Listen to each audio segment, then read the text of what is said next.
Alright, I figured out my YouTube problem. So, I am ecstatic.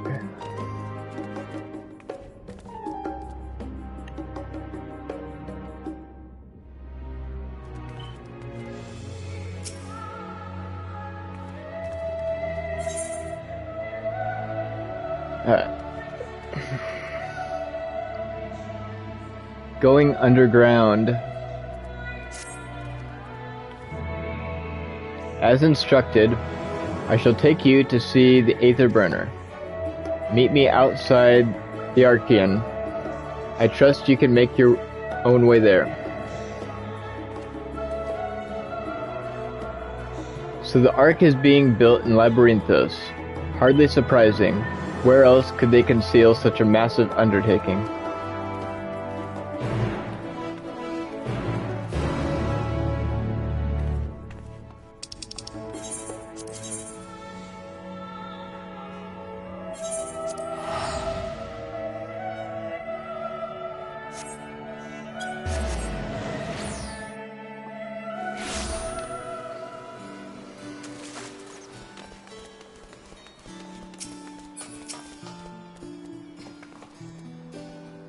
Our destination lies in the lower levels. The Forum in its wisdom has granted you access to the Archean's lift. Step inside and have the Opaline take you to the medial circuit.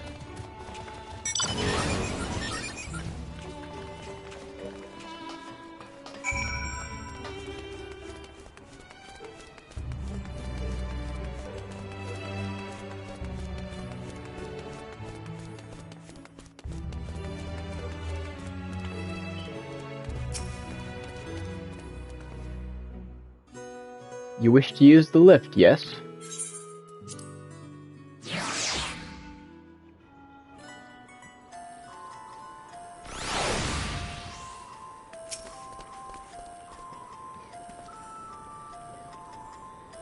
I've sent your associates ahead to Phlogiston Alpha, on the other side of the Marial Ergonomics. Actually, there is something I have been meaning to... No, never mind. It can wait. Let us attend to the matter at hand.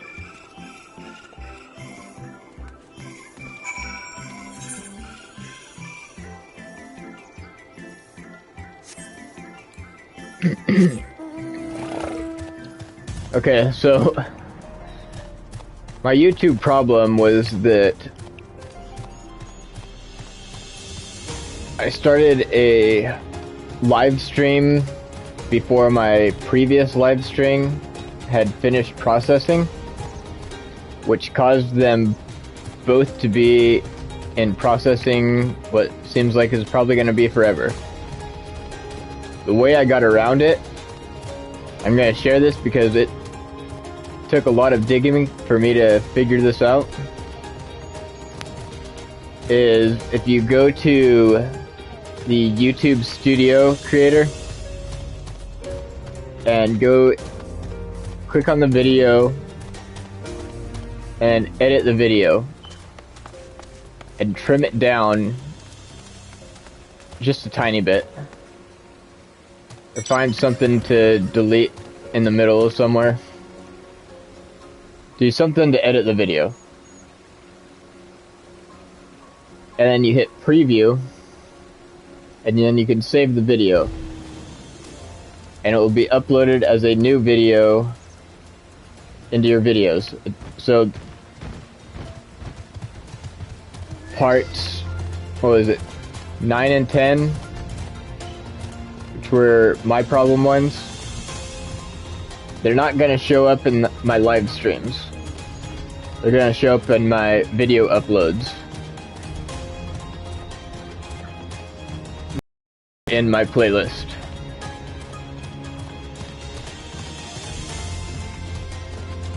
But at least with them being in videos, it can be viewed.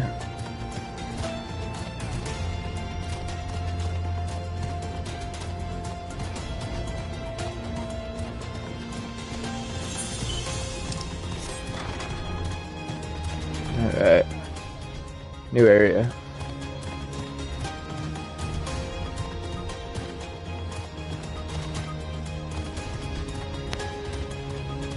Everyone's here.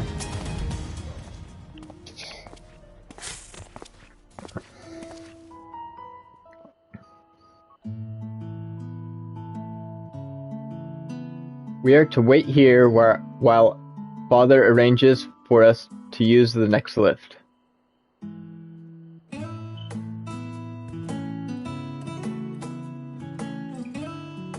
Here being Logiskin Alpha, where the atmospheric conditions of Labyrinthos are regulated. Water is drawn from the ground and dispersed as vapor, stimulating the formation of artificial clouds and rain. By manipulating the temperature and air circulation, they are able to create the ideal environment for the growth and preservation of the biological samples kept here. Hold on. How do you know so much about it? Why? Father brought me here as a child. What? And left me behind? Actually, you're the one who left me behind, when you went off somewhere with Grandfather. The night before, I'd been asking Father how clouds are made, so he decided to show me. It was fascinating. I peppered him with questions the entire time. 'Tis all too easy to take for granted the many interweaving aspects of the natural world, to grow inured to the wondrous. But having gained an understanding of the complex mechanisms employed by the Loperitos in recreating a similar environment, I have come to view such processes in a new light. The subterranean gardens of Labyrinthos, the lunar prison forged to contain the ancient zodiac, the habitations built for all mankind beneath the Earth's moon surface, each unique yet undeniably similar. 'Tis no mere coincidence.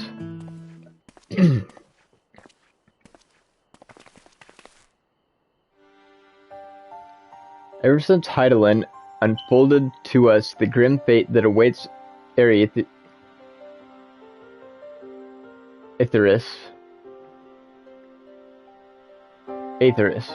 ever since Heidelin unfolded to us the grim fate that awaits Aetheris, every essential resource we could spare has been delivered to Labyrinthos in preparation for the great exodus. But that is not all. It is also a testing ground for the technologies that will allow us to settle the distant stars. Though the Loperites have endeavored to make the moon inhabitable, that is not our final destination. Mankind must learn to propagate life where there is none, to thrive where all is barren. Alas, time is not on our side. I have arranged for you all to enter the central circuit. It is there that most of our preparations for the great exodus are carried out. The construction of the Ark among them. Though our plans have been made public, access remains highly restricted. However, you will not be to said restrictions, and will have free rein to come and go as you please. Such was the will of the Forum, after all. We will prove ourselves worthy of their trust, your trust.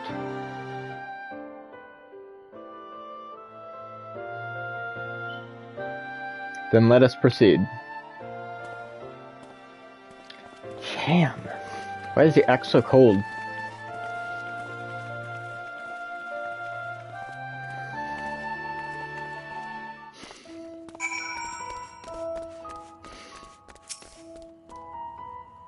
feel like he's a big softy underneath that all. By decree of the Forum, the Scions of the Seventh Dawn are permitted to enter the Central Circuit.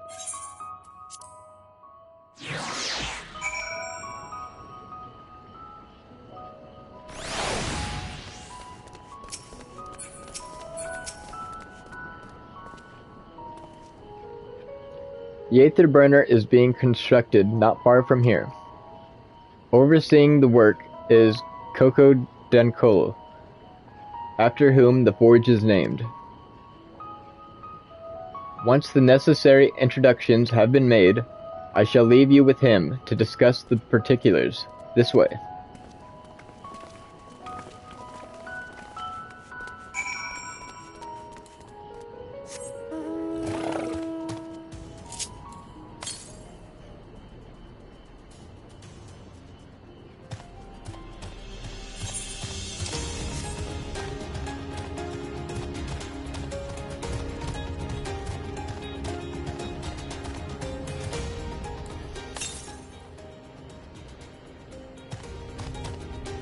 Yeah.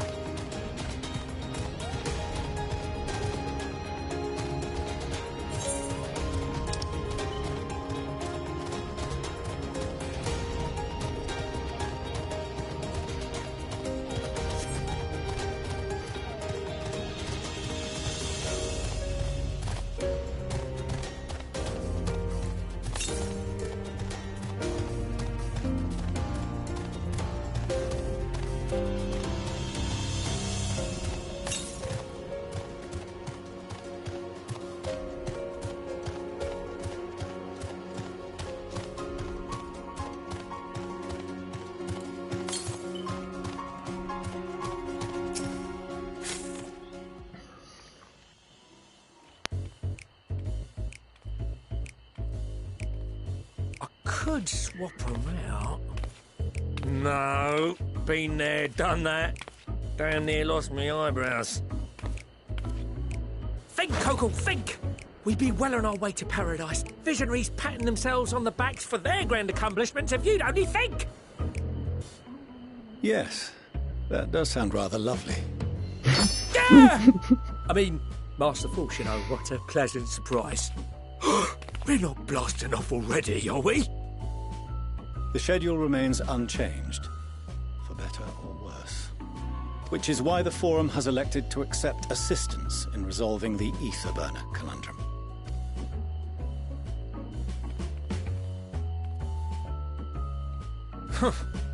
Not seen you lot down here before.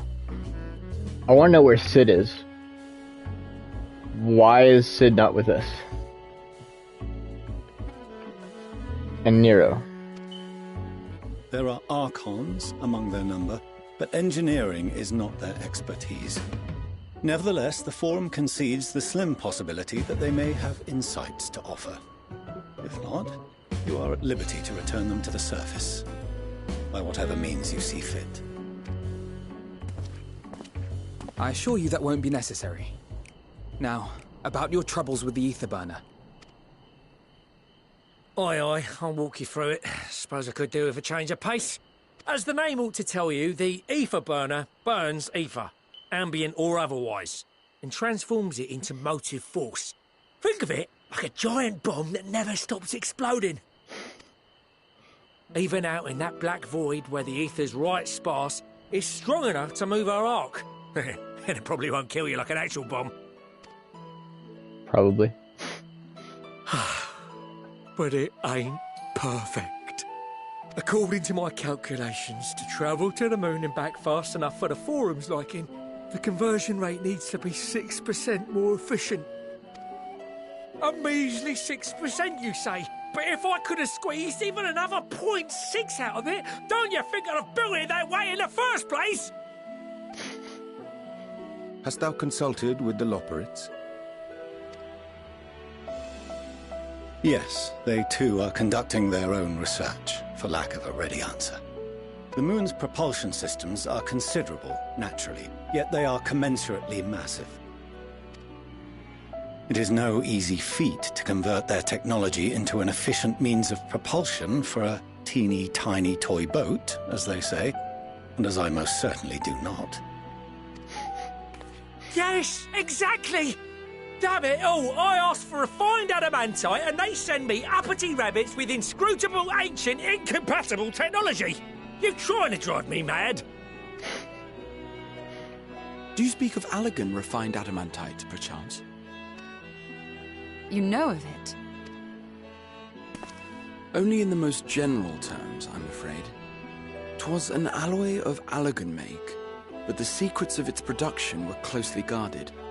As I recall, the record stated it was vital to Dalamud's construction and launch. Aye, that's the stuff. No material more conductive far as I know. Slotting some ends like blowing up a dam and watching the river of ether come rushing through. Ain't a living soul that knows how to make it, though.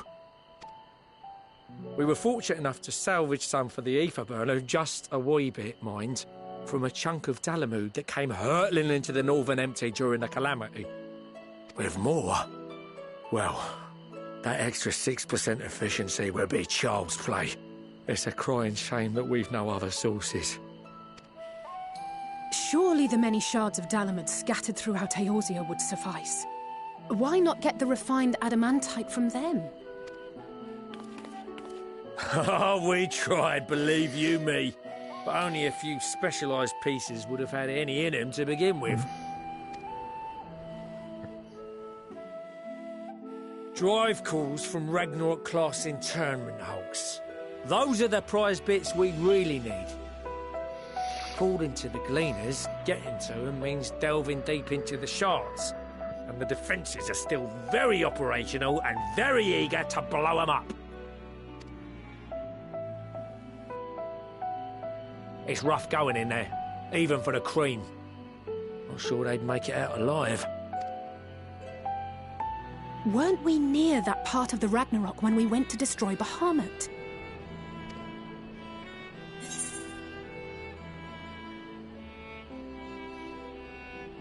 You want me to go and fish? Yes. Yes.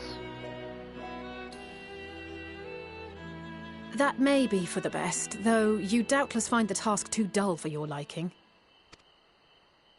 Oh, who cares? If I can do it.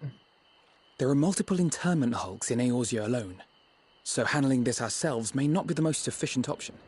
Rather, if we could salvage adamantite from the shards simultaneously... Thancred, is the link shell we established before you went to Garlemald still active? Of course. The floor is yours.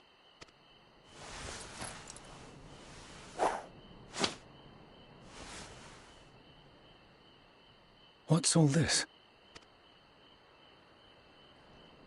Gathering firewood, so to speak. We alone can accomplish little, but joined by others, we may yet build a bonfire to carry us heavensward. This is Alphino. The Scions have need of you.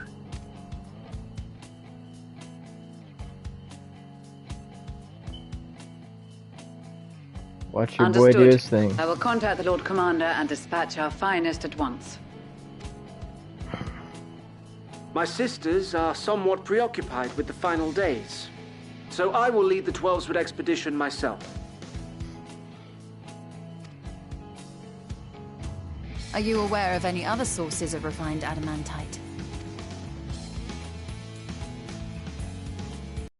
Logically, such an invaluable alloy would have been utilized solely where absolutely necessary, in components intended to conduct or collect surpassing amounts of ether. Any extant instrumentation or devices would have likely found their way into the hands of etherologists, or enthusiasts.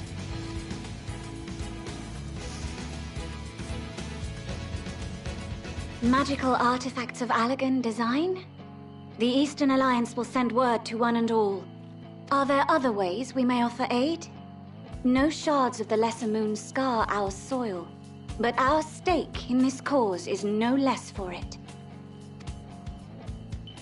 Is there anything in Othard that might be of use to you?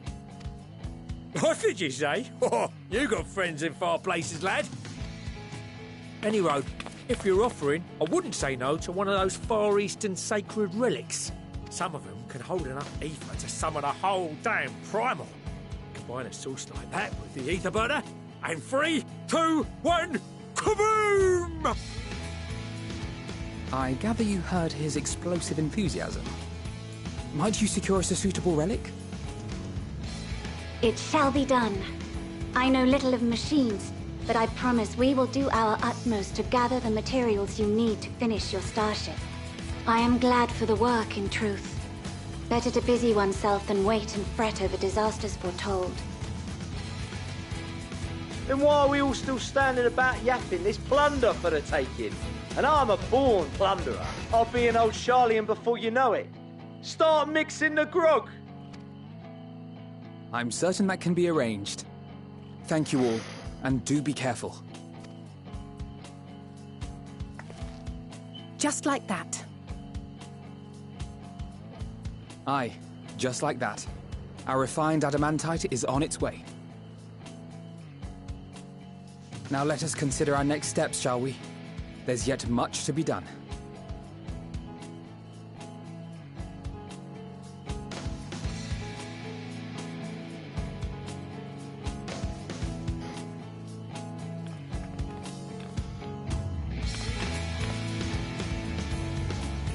Oh, smile.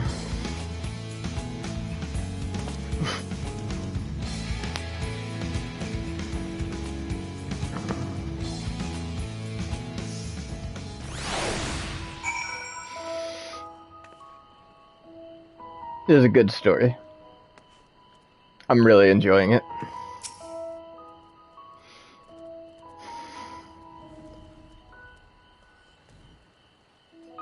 Seems like a really good, happy moment, though. It's typically when you know shit's gonna hit the fan.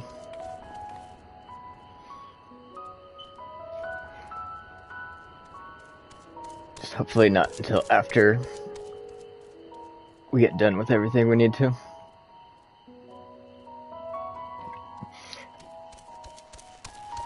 Kryle says, "It's times like these we're reminded of how famous or infamous Alphaned has become.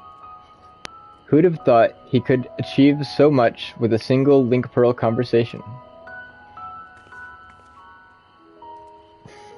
True. As we're expecting rather a lot of visitors in the near future, I'd best return to the surface and inform the relevant parties. I also have a contact of my own that might be worth a try. Oh, and who might that be? That's for me to know and you to find out. And on that note, I leave matters here in your capable hands. Best of luck.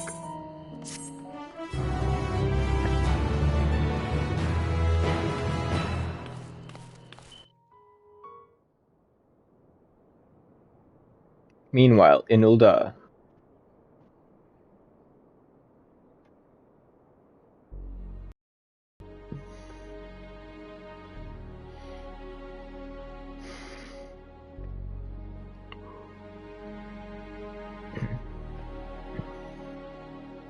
Our course of action is clear.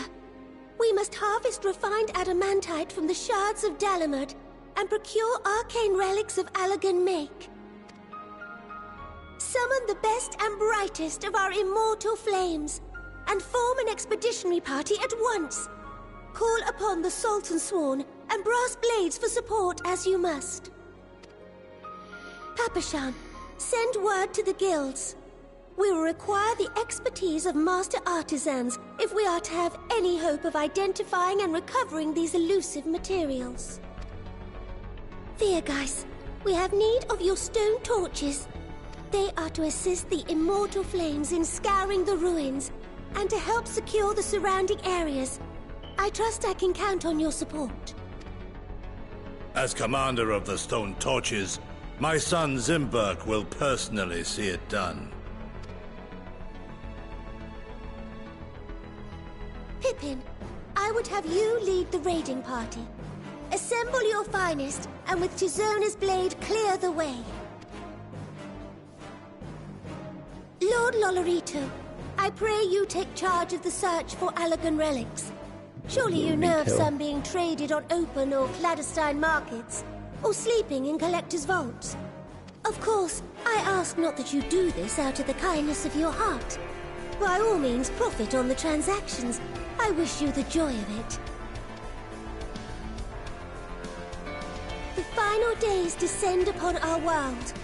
If circumstances are truly as dire as they say, Uldar's best efforts may be for naught. And yet, when we Eorzeans rose from the ashes to rebuild our broken realm, did we not learn one simple truth?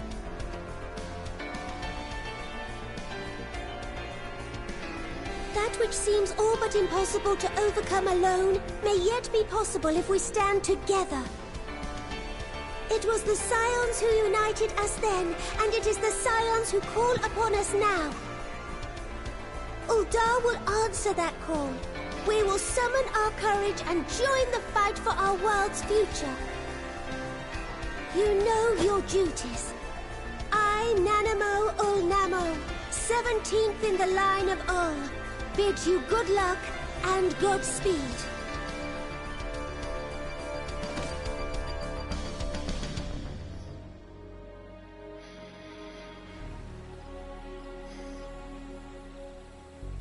Meanwhile, in the Black Shroud. This is very feel-good.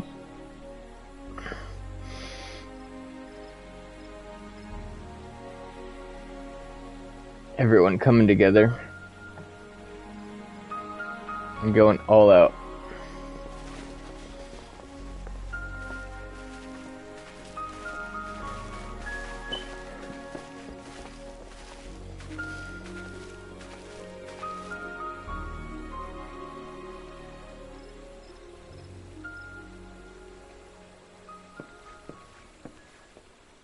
We've fielded a goodly number, but our ranks are heavy with healers, and an abundance of restorative magics will be of little help in destroying Dalamud's defenses. Still, it has ever been thus with Gridania. We must steel ourselves for a protracted engagement.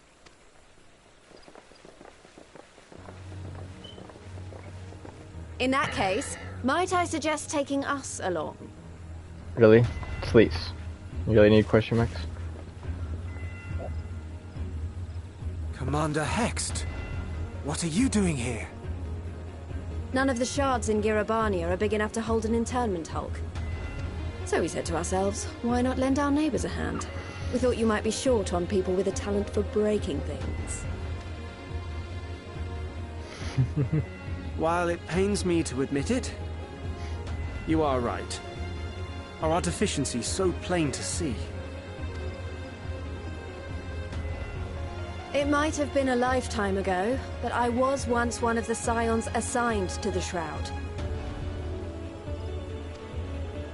I know this forest well. I know your people. And I know we will be stronger if we fight this fight together.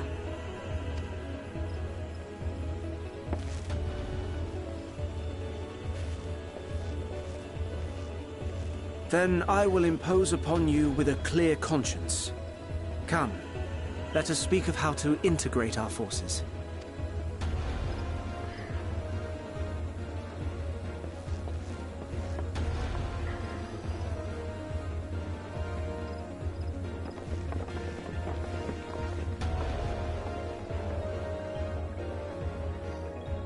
I won't let it all be for nothing. I promise you, Papalimo.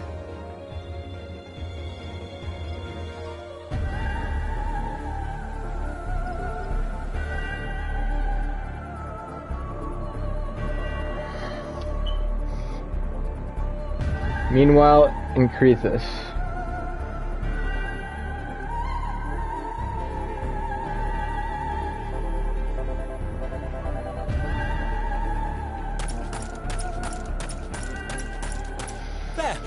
There you are! We've no time to waste, brother. Everyone has already...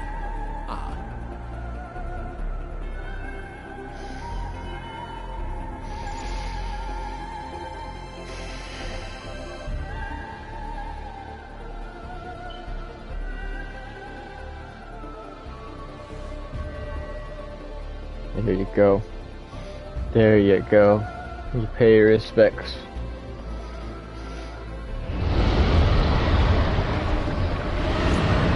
He'll turn into a man yet. That was a roar. A dragon's roar.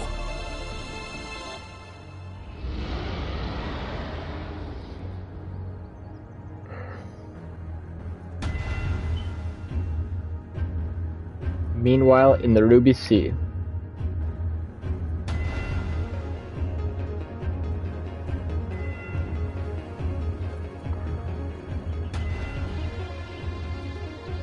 And so, in summation, the Eastern Alliance, as well as the Honourable Lord Lolorito himself, reached out to me for assistance in procuring these treasures of the divine, and I, in turn, do beseech the Confederacy for aid.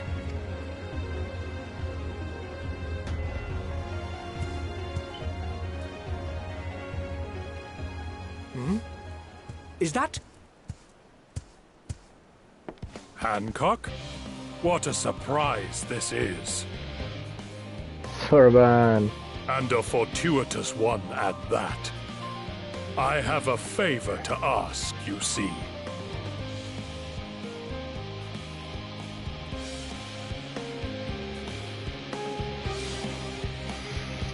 A lot is happening.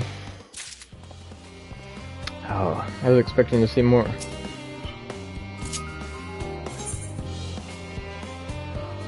No job too small.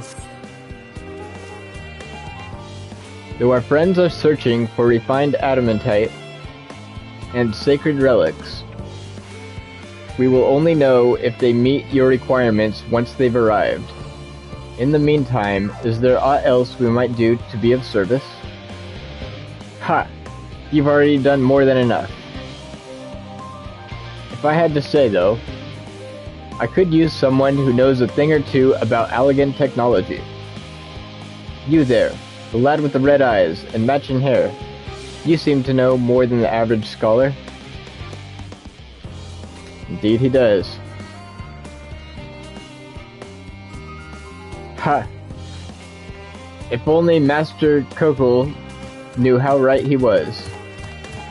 While he and Graha establish a report, why don't we help with the preparations for the Great Exodus? Indeed, this would mean going above and beyond the terms of our arrangement. But I promise this will not curry over. I promise this will not curry. Promise this not to curry favor. As confident as I am that we will succeed, we must be ready for every eventuality. This would also be an opportunity to familiarize ourselves with the logistics of traversing the great expanse, and if nothing else, it beats twiddling our thumbs while we wait for the admatite.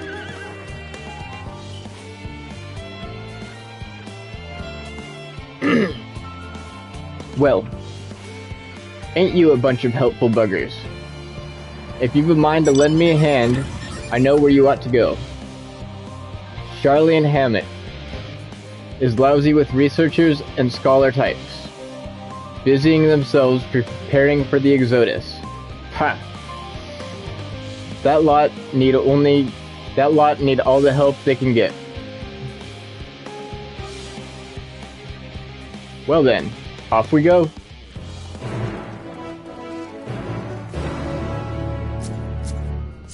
Looks like Reaper. Red Mage. Okay.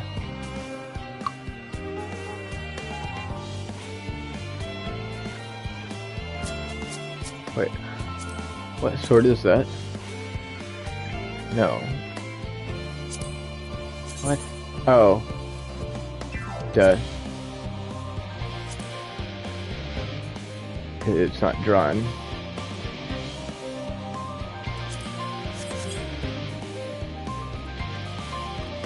Okay.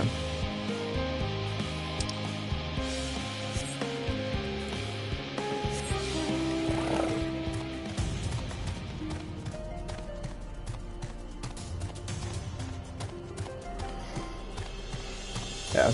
My Dark Knight resistance weapon is not quite there. It will be my next max resistance weapon though.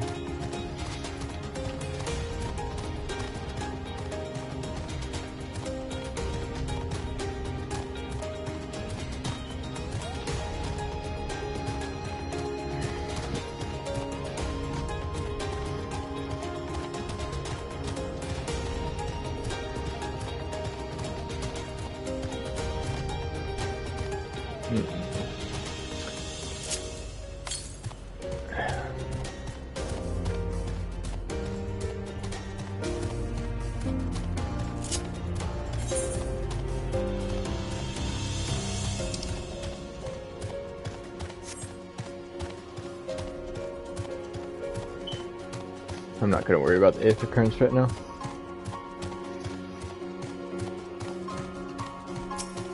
Getting close to the end of the story. Gotta keep pushing forward. From what I can tell, a lot of the people actually live down here. I don't know how much help we can offer, but I dare say they'll benefit from some of that fresh inspiration Scholark Monty Charlene mentioned. Let's start by asking around, ideally without getting in anyone's way. Let's meet by the Aetherite once our work is done.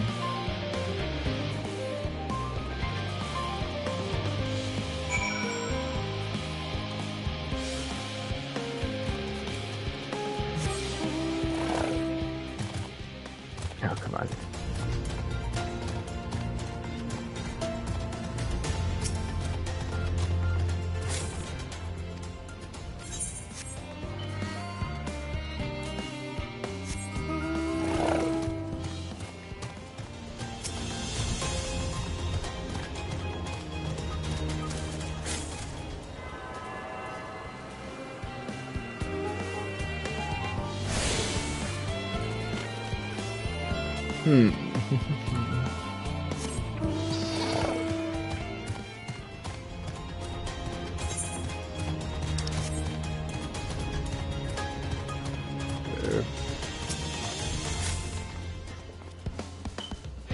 Helping with the Ark, even with all the power Master Kakols managed to squeeze out of the Aether Burner, it's still not enough, apparently. And now I hear the final days have arrived. Horrible creatures running rampant all over. If only we'd begun the Exodus earlier. People are dying, and there will be no end to it if we don't fulfill our duties. But we will. We've spent years preparing for this moment. Believe in the plan, and all will be well.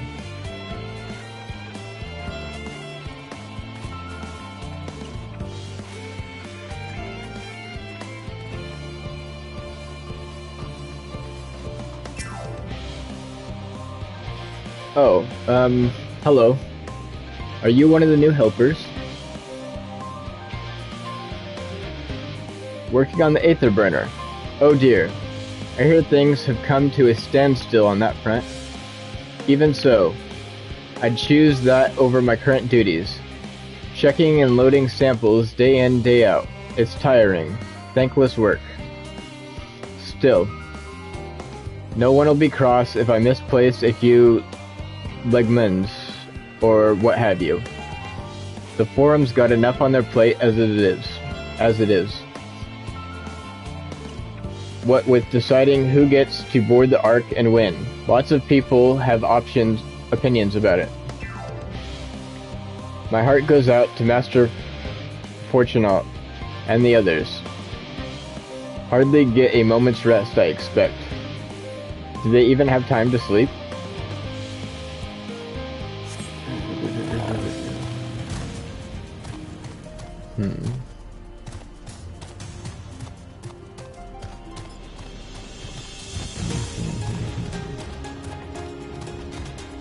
Must be back here. Yep.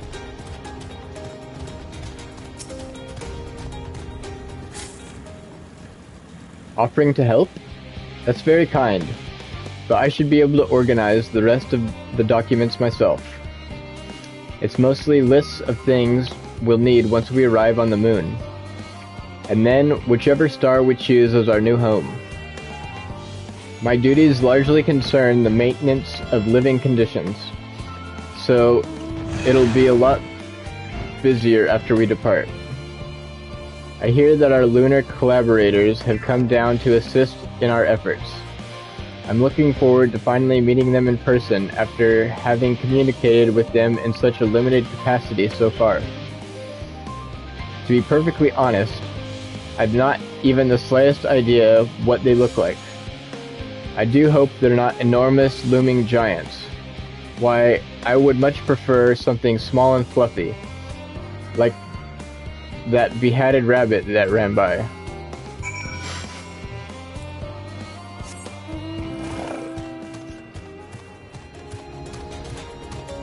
Oh, that was most likely one of them. I didn't see the rabbit, but...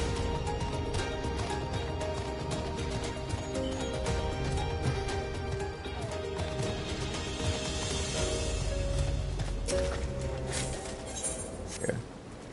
I thought I did. I just had to make sure. Yeah, I was attuned to that. No.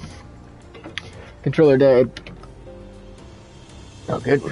I got a backup.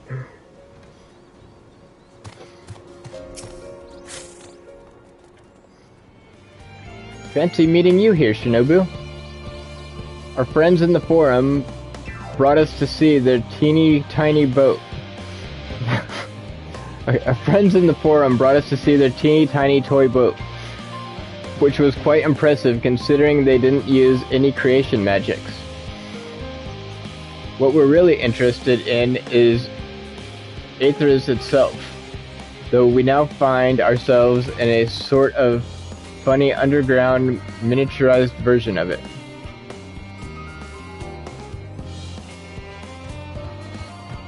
We were hoping the forum would give us a guided tour, but it appears they're rather preoccupied. Honestly, all that time to prepare and they're still not ready? I suppose we'll just have to show ourselves around, or at least that's what we were planning to do until we chanced upon Urianger and your good self. Since you're both dawdling about, engaging in idle chit-chat, perhaps you could show us a few points of interest. Won't that be fun?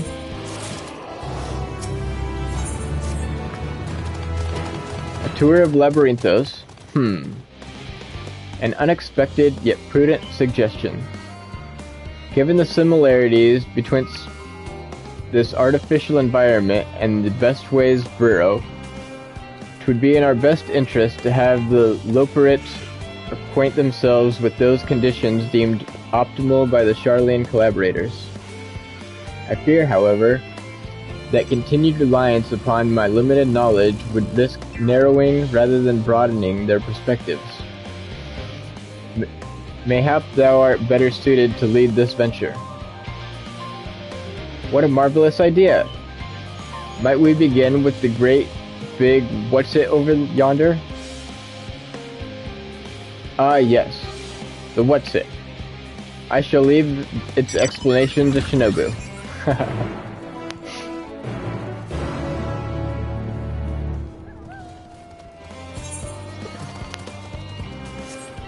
That's not far.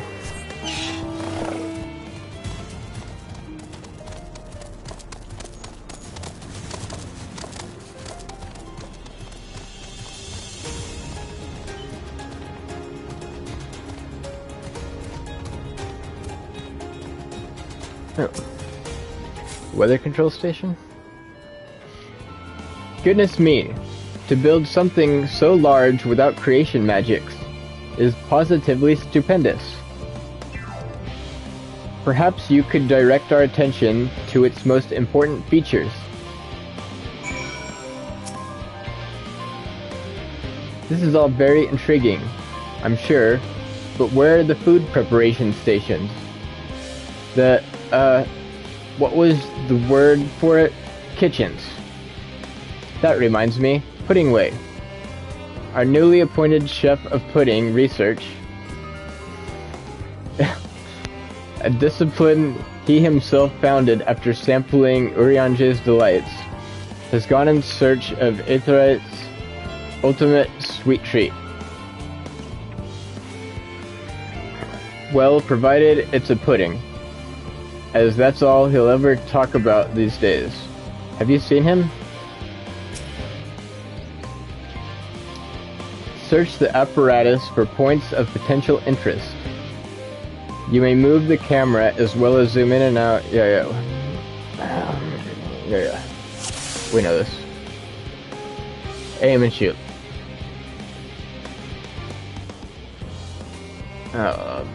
We're looking for features.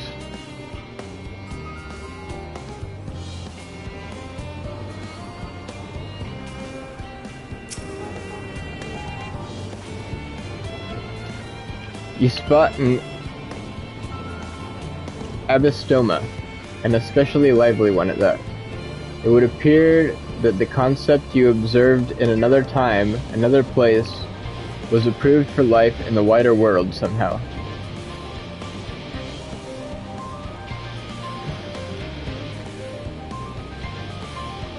Wait, were they not around before?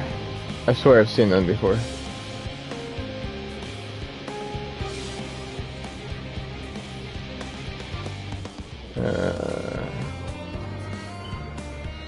Metallic tube. There we go.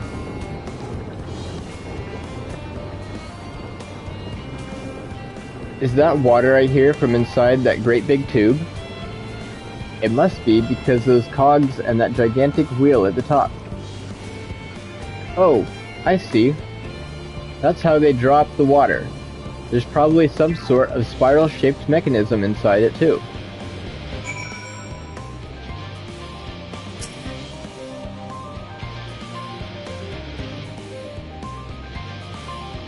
That looks like trees in Greatest Endsville.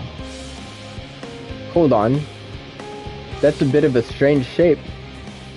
It's thin at the bottom, but big and round at the top. Quite tall for something so unbalanced, too. Now it makes sense. That's where they store the water.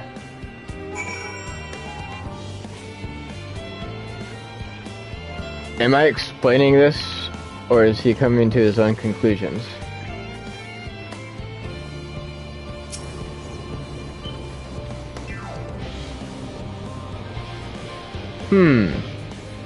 It's a little hard to see from here, but is that a golden pipe connected to the top of those tanks? And I can see through that window another pipe at the bottom. Ah, this must be for purifying water drawn up from below. I was definitely coming to this conclusions on his own. But I'm just pointing at it.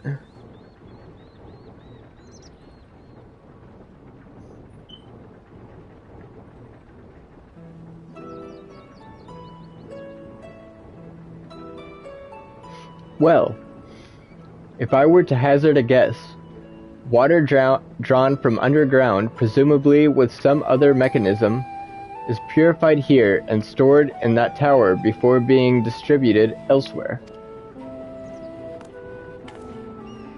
I'm right, aren't I? I knew it. A design brilliant in its simplicity. I dare say it would take only a moment to install in even the harshest of environments. For us Loporits, that is.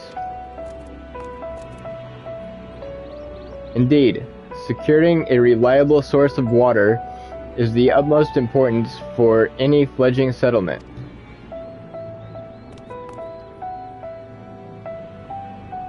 We have read, however, that people of Aetheris sometimes make their homes in arid deserts and such.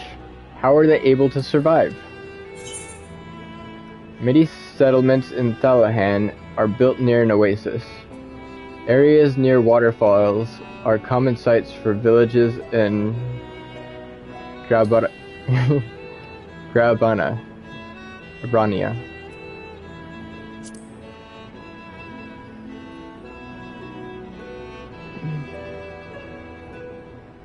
So, wherever you choose to live, you're never far from water. Oh dear. I worry we won't be able to procure the necessary amount. We can provide enough water to keep them from drying out completely, but it would appear they rely on it far more than we'd anticipated.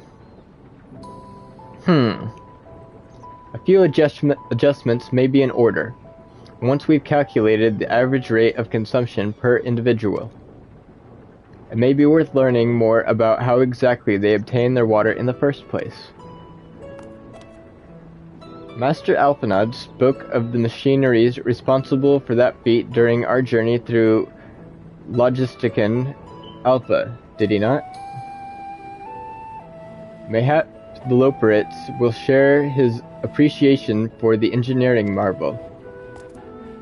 Oh yes, that sounds absolutely splendid. We must journey beyond the sanctuary of Charlian Hammond. I shall lead the way. You mean we'll have to brave the untamed wilderness? A valid concern indeed. We could not help but notice the many dangerous-looking creatures with big nasty teeth lurking beyond the safe confines of this settlement.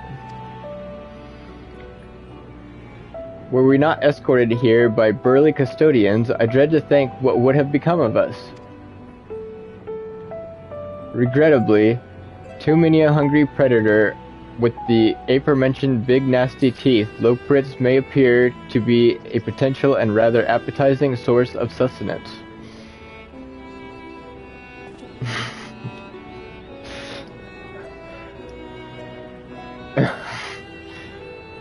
I might impose upon thee to assist in securing safe passage to Logisticon Alpha. For my part, I shall act as escort to Living Way and Cooking Way. I entrust Singing Way and Growing Way to thy care.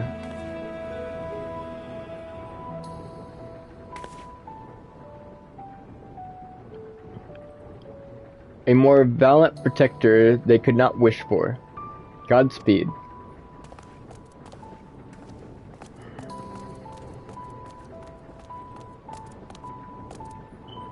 If it's all the same to you, I'd rather not be eaten by some horrid beastie. Come along, Growing Way. To the water extraction... what's it?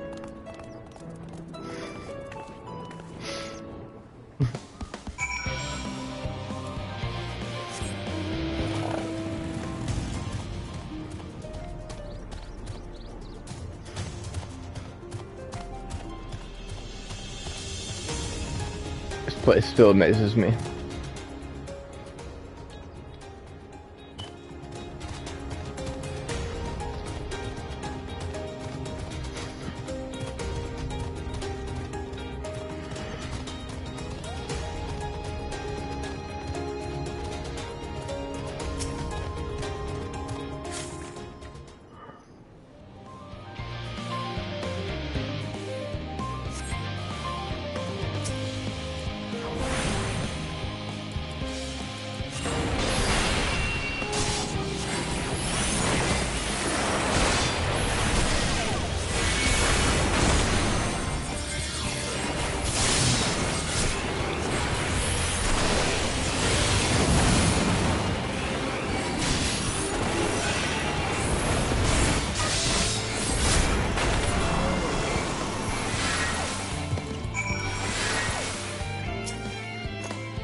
Thank you so much.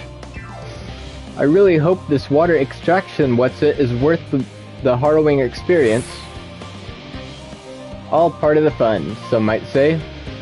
But I'd rather not be burnt to a crisp, if it's all the same to you.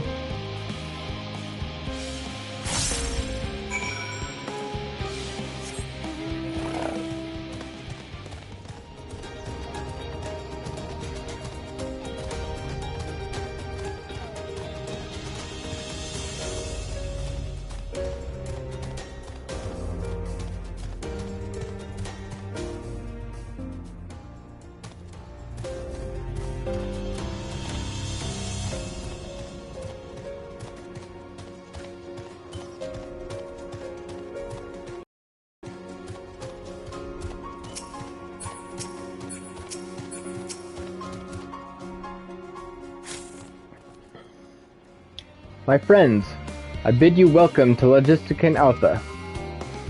Our destination doth lie at the lift's top. Pray follow me.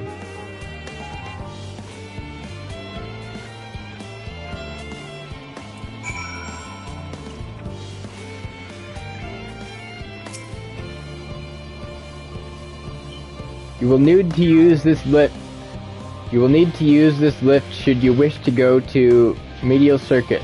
Let me know if you're headed that way.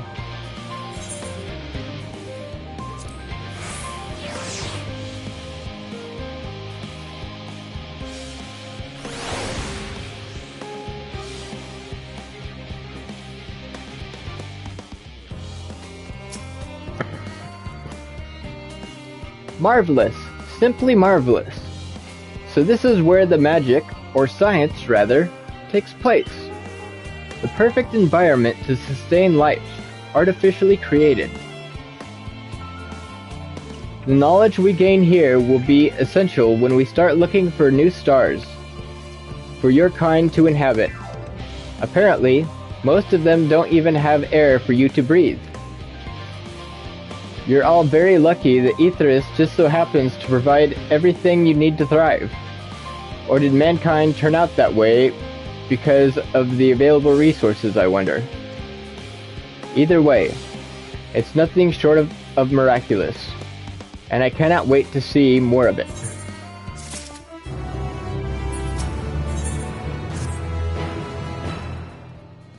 This is all very wonderful, I'm sure, but I was rather hoping to learn more about your nourishment provision facilities.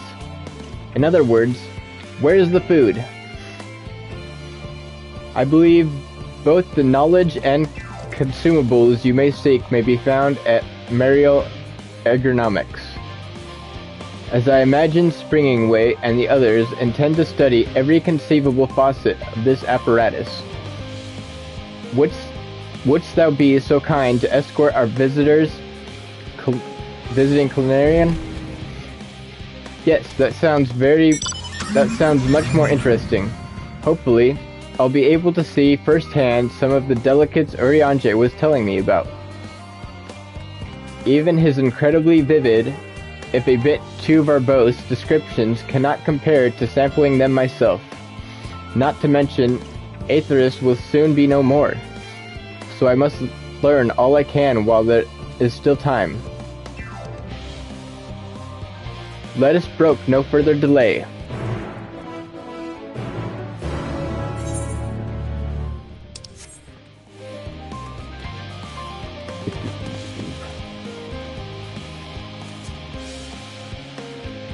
Oh, I want a level Reaper so bad.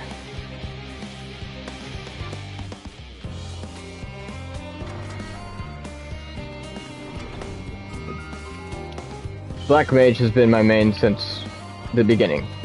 It was my first job, it's what I play the most. I love Black Mage.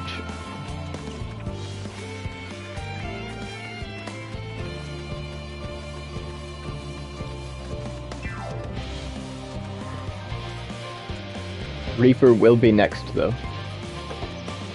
For certain.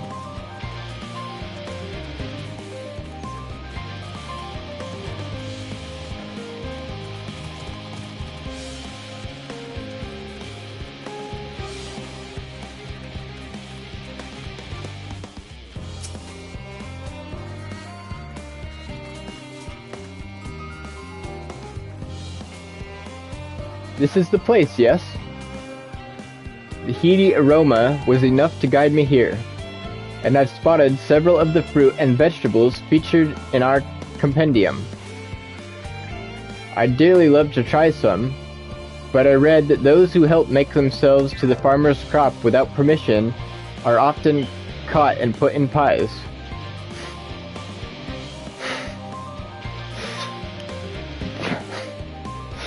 Oh Lord. Perhaps you could ask whoever is in charge if they would be willing to part with a few samples.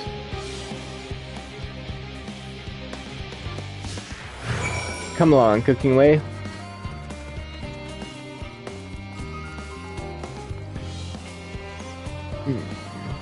cooking whey pie. Sounds delicious.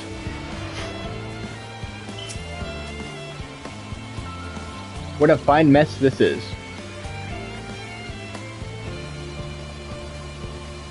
Ah, it's you. The one who climbed down the mine. I'd show you around if I could, but I'm rushed off my feet preparing for the Exodus. And I'm not the only one. We've all got to find ways to do what we would do down here, up there. First on the moon, then on whichever star the Forum decides will become our new home. It's all so sudden, so unreal. Don't you want to go to the moon? Well, it's better than waiting for the final days to claim us. But no matter how carefully it is all planned, we'll never be able to take every variety of flora and fauna with us. Even the ones we can take may not survive in the new environment. So many species doomed to extinction. Sorry, that's not what you came to talk about, is it? Nothing quite so dire, I assure you. We merely wish to sample a little bit of the produce if we may. By all means, help yourselves. Much appreciated, my good fellow. So, where to begin?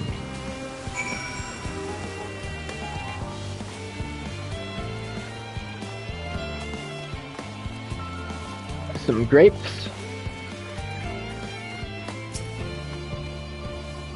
Oh, I know what these are. Grapes, yes? Let's see if they're as delicious as they look.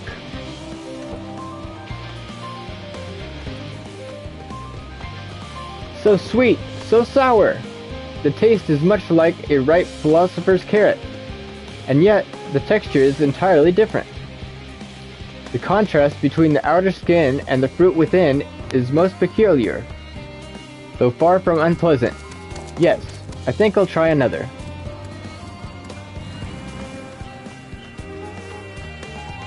Well, that's certainly given me food for thought, though in a far less versatile manner than any philosopher's carrot. But tell me, what is your opinion of grapes? I'd brave an erupting volcano for a choice bunch. Meh, ghastly things, I'd rather eat rats. Gigatoad eyeballs? Ugh.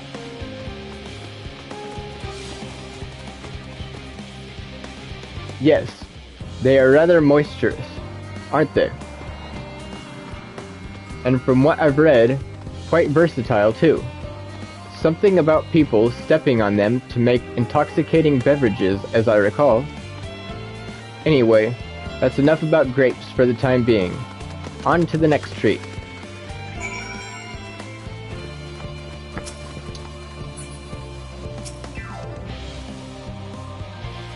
Orange by name, orange by nature. Which came first, the fruit or the color? Who cares? Let's eat.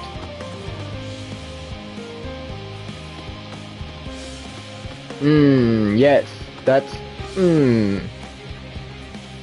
equal parts sweet and sour. As with the grapes, yet nothing alike. I may have to consult Urianger about expanding my vocabulary. I simply cannot find the words to describe it. Perhaps what I'm looking for is bitter. This is all very complicated, you know? So many flavors, so many choices, and each individual with their own personal preferences. Now I see why you all turned your noses up at the idea of eating nothing but carrots. Marvelous though they still are in my estimation, let no one say I said otherwise. Ah, but speaking of carrots, I've yet to sample any of the vegetables. Let's see what's in the field over there. Oh no, don't do that.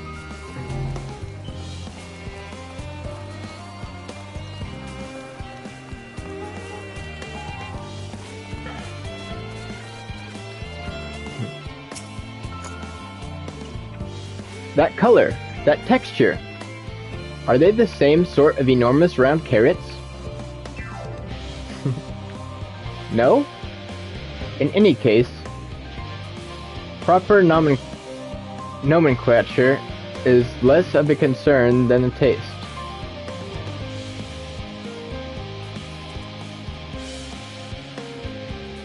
Belch.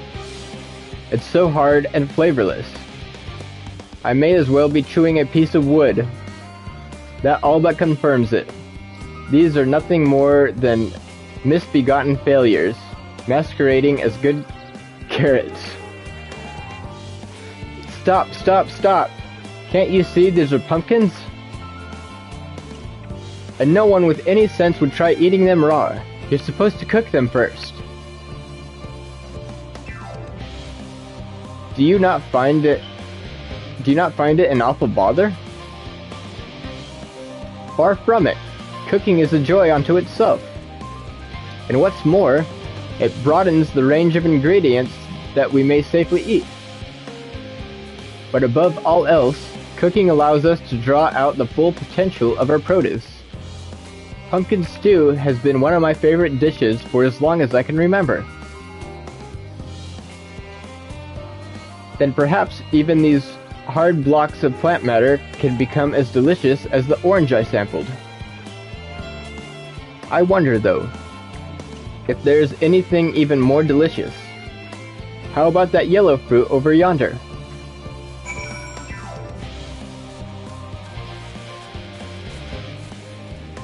These lemons.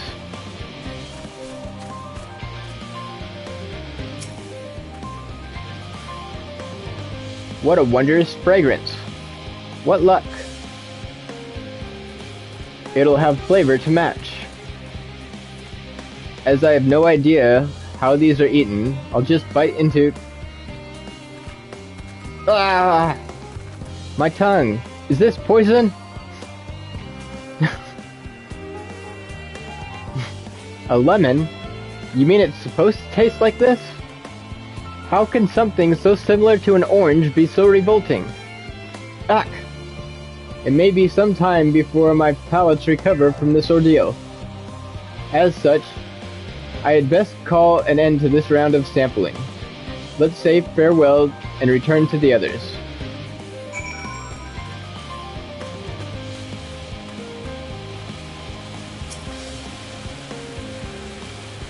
Finished, have you? I trust you found something to your liking.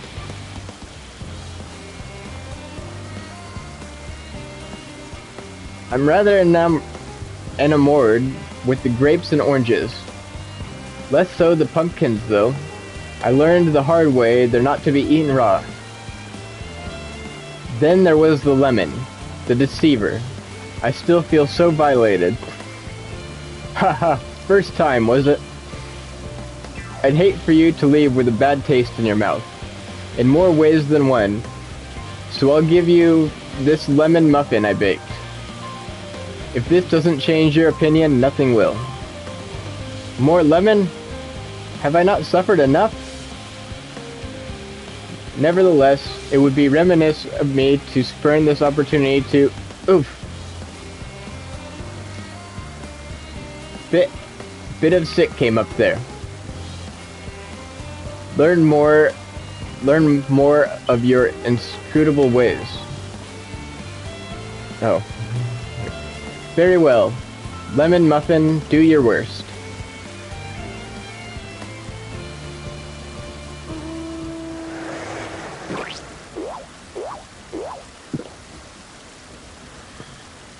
This is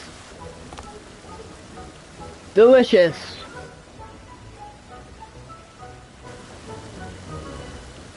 Although I still detect a hint of lemon, it complements the sweetness of the dough to create a perfect harmony. I never would have guessed its vile bitterness could be utilized so elegantly. My good chap, this is simply breathtaking. See? We rarely use lemon in its natural state, but it has a starring role in all sorts of recipes, and the same is true of many other ingredients. It comes down to making the most of the resources at your disposal, and sometimes that can even be the difference between life and death.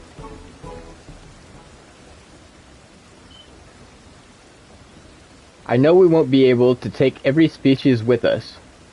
No doubt the Forum agonized over what was worth preserving, and what will be co-signed to history. Hard choices, but make them we must if we're to survive. Such strength of will. Now, I know what Heidelin sees in your kind.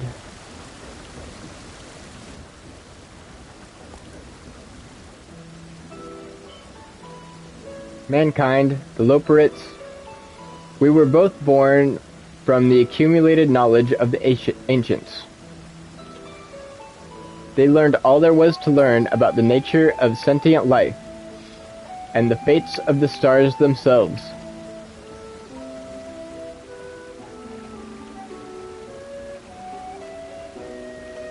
Once a civilization has fulfilled the basic requirements for survival, it will inevitably seek to eliminate all forms of negativity and achieve perfection.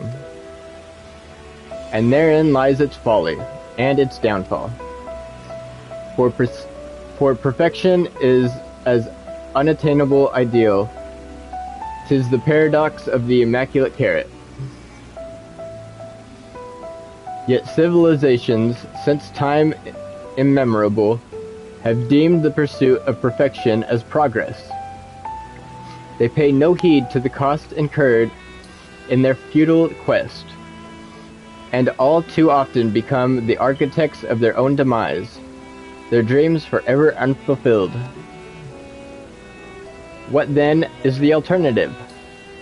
The answer lies in knowing that our existence can never be perfect. To be content with what we have and make the most of it.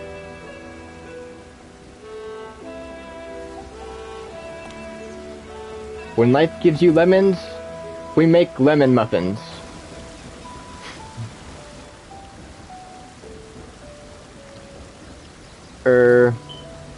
Parody, my Erzien.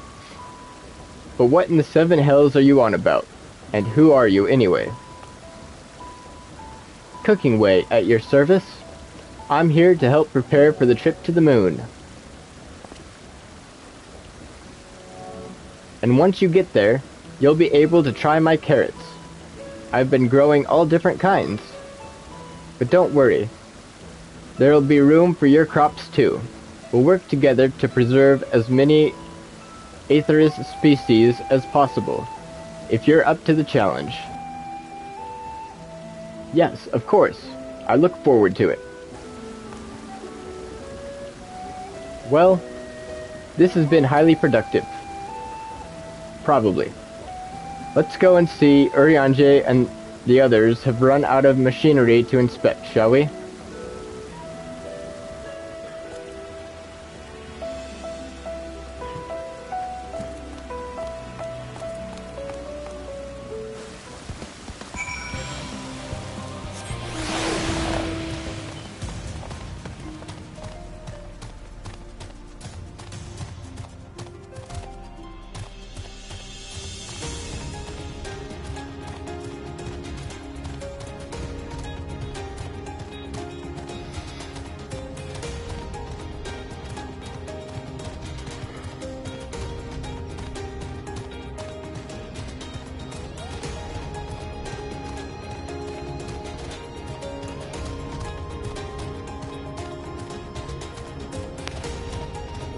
Alright.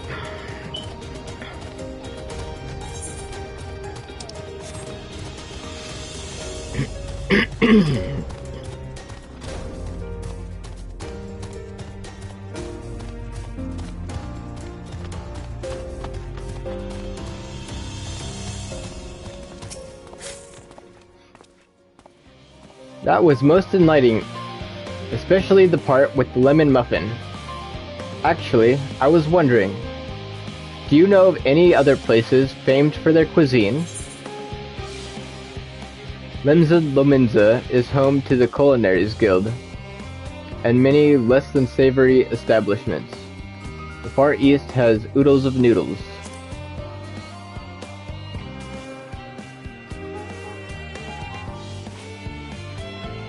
Would that I had time to visit. The more I learn of Aetheris, the more I wish we could spare it from the final days. Alas, Heidelin's orders are to flee, not to resist. If only there was some other way. Oh, there is. We're not leaving. We're gonna save the star.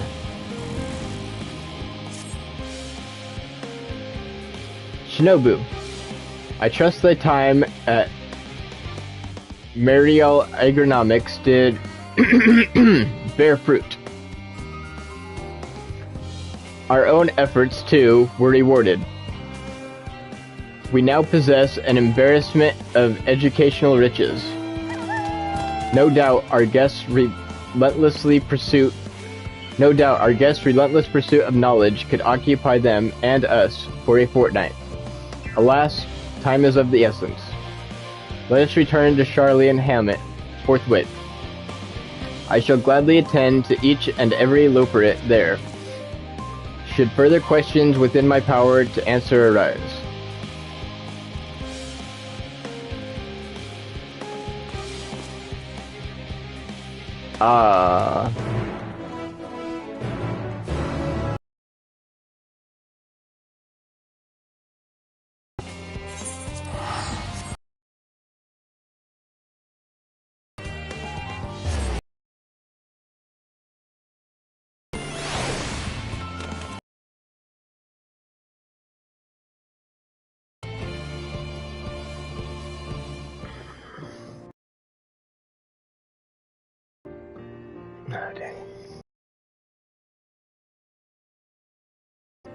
Sigh.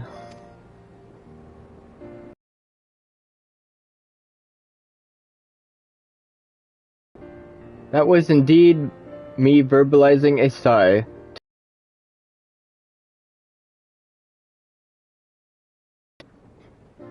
Because I saw the reconstructed environmental Alpha. That's why. A forest so lovely and so leafy. Are all your forests like that? The Black Shroud is quite leafy indeed, and a place of utmost tranquility.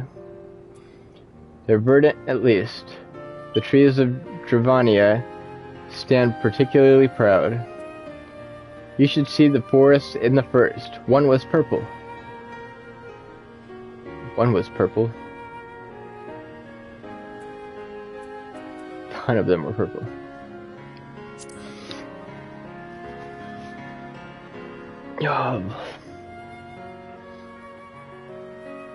Gasp, I say.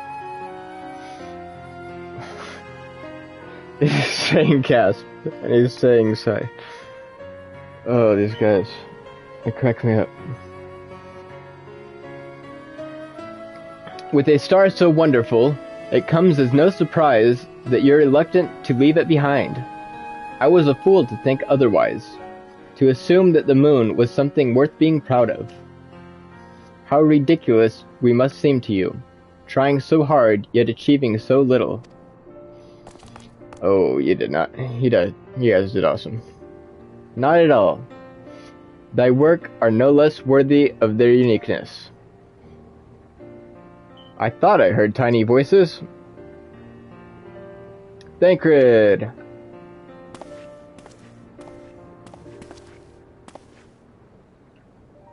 How didst thou fare? Oh, I was able to glean a fair bit from the researchers while helping to move their cargo. Preparations have proceeded without interruption here, despite news of the coming end. We have the forum leadership to thank for that. That doesn't mean people aren't worried, though. Quite the opposite. Knowing disaster could strike at any moment, they hurry to complete their work, equally aware that a single error could be the difference between life and death. And we can hardly tell them there's no cause for concern.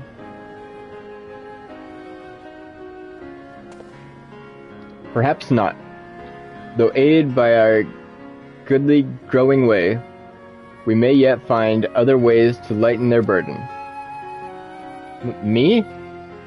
Be of use to people? I'm honored that you would think me so capable, but I'm not sure I'm up to the challenge. Nevertheless, believe in me. If you say so, I suppose. It can't hurt to try. I passed someone moping in the western plaza that looked to be in need of a helping paw. Perhaps you might start with him.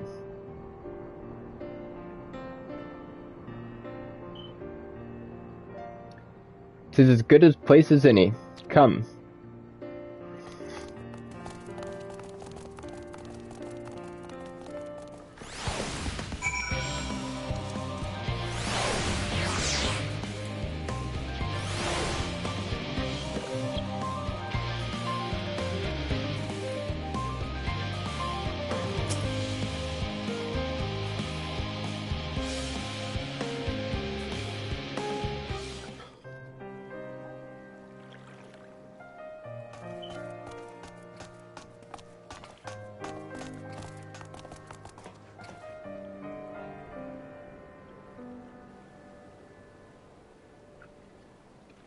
Oh, can I help you?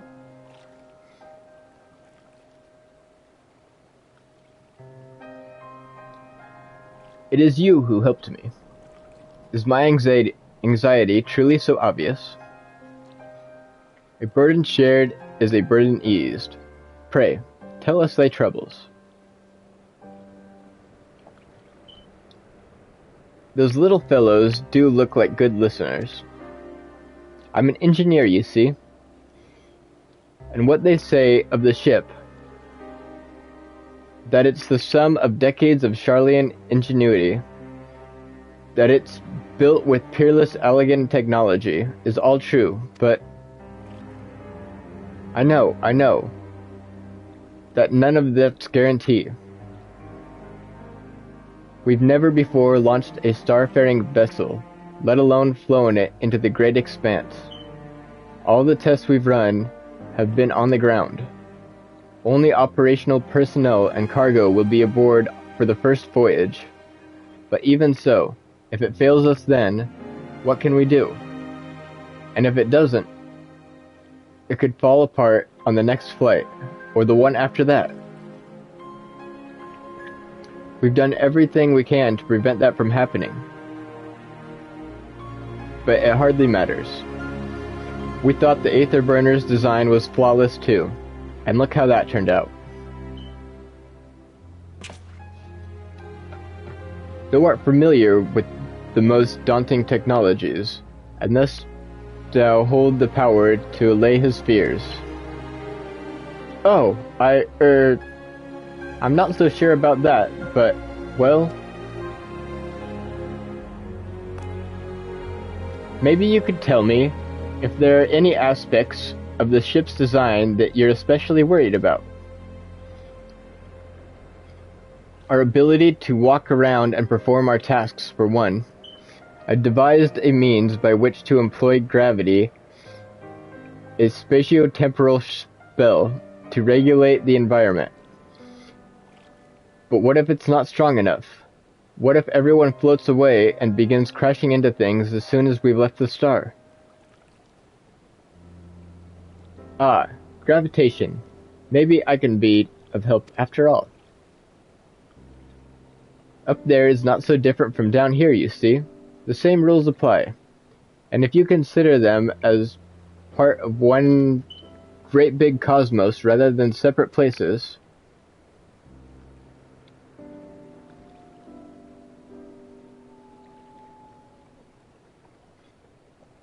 I suspect both parties shall find comfort in this conversation.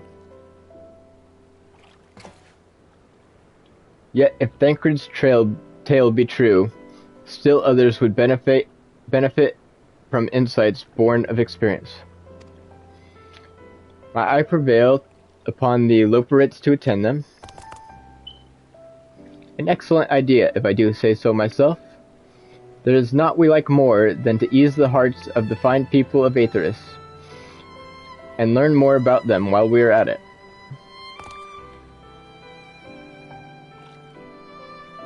Full glad I am to hear it. Gather thy companions and bring them hither. Shinobu, thou hast a gift for finding souls in need of succor. Pray, seek thee out the distressed and the apprehensive, and inform them that help is at hand. I shall await them here, that I might introduce each with a suitable loperate.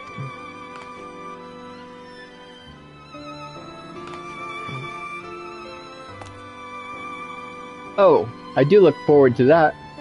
A place for every loperate, and every loperate in their place.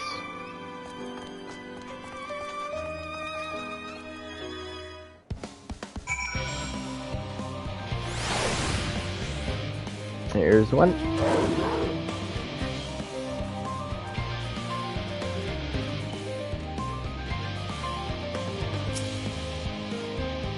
Concerns?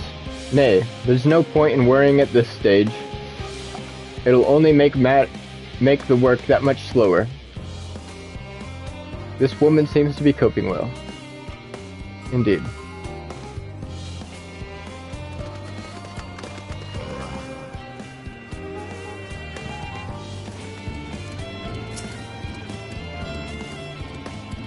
Aha!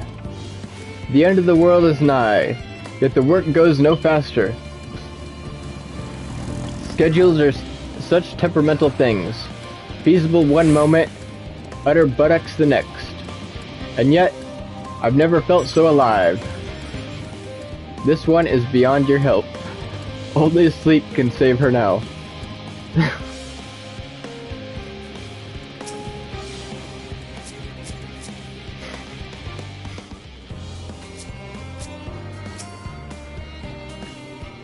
You. Yes, you idiot. Have you seen an envelope laying about? This imbecile refuses to give me the alchemist I ordered without that bloody slip of parchment.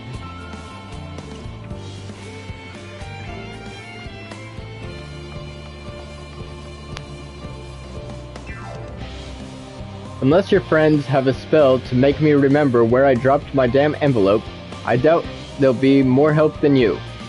And you've wasted enough of my time already.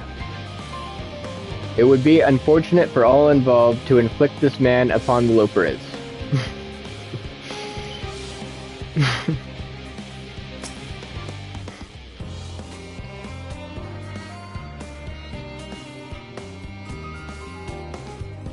My face? What's wrong with my... Oh, perhaps I am a bit tense. I was tasked with ensuring that the proper fauna, and only the proper fauna, are brought with us to the moon. However, the sustainability of a few species is still under debate, and I can hardly make the decision myself when I know so little about the environment up there. Including the loperets in our discussion is a wonderful idea. I absolutely will thank you. Perhaps their biology itself might offer some clue as well.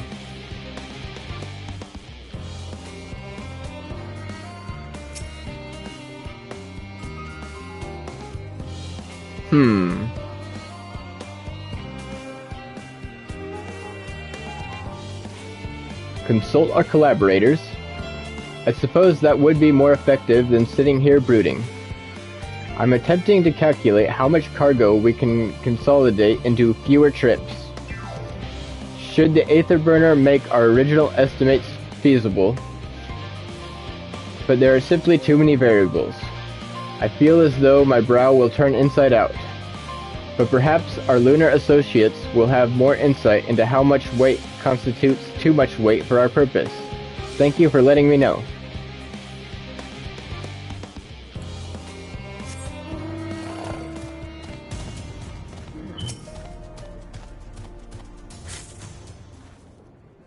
How might I help you?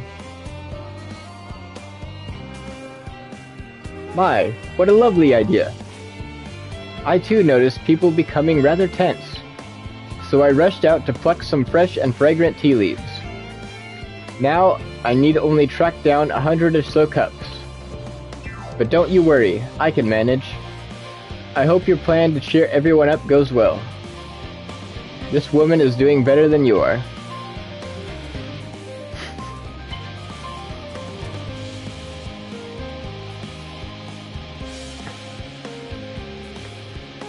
I don't know.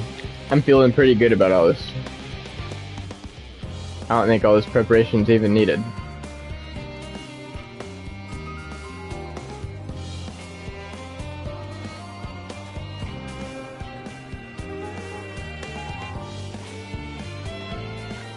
The Scions are going to steal your ship, and we're going after Median. And then everyone will be saved.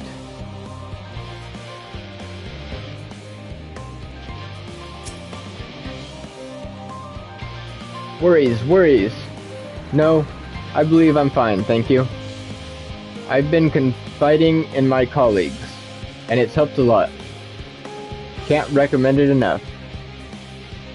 This researcher already has the support she needs.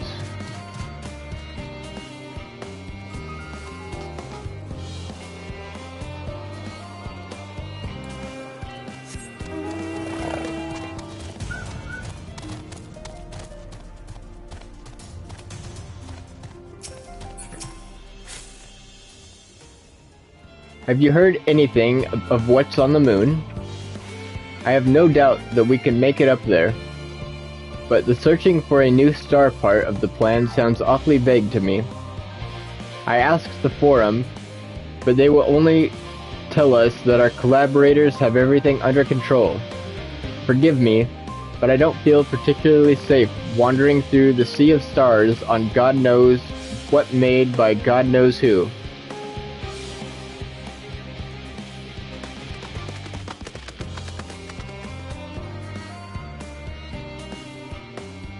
You mean to say that I can speak with them directly?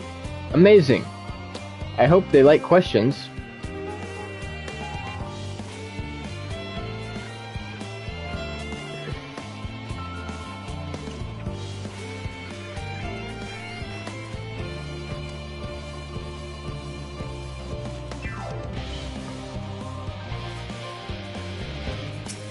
I feel like the only thing we have to worry about is blasphemy is getting worse somehow.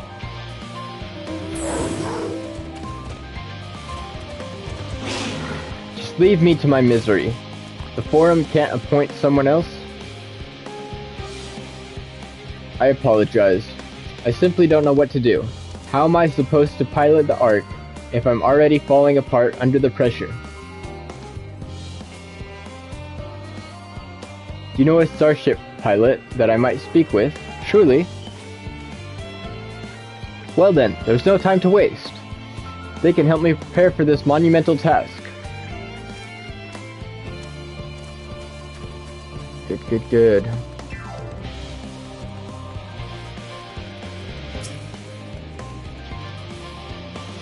Is anything bothering me? Well, I've been loading cargo for bells now, so my back feels like the void sense played its piano on it. My feet and knees as drums and cymbals too. This gleaner seems fine, if in need of a break. Yep.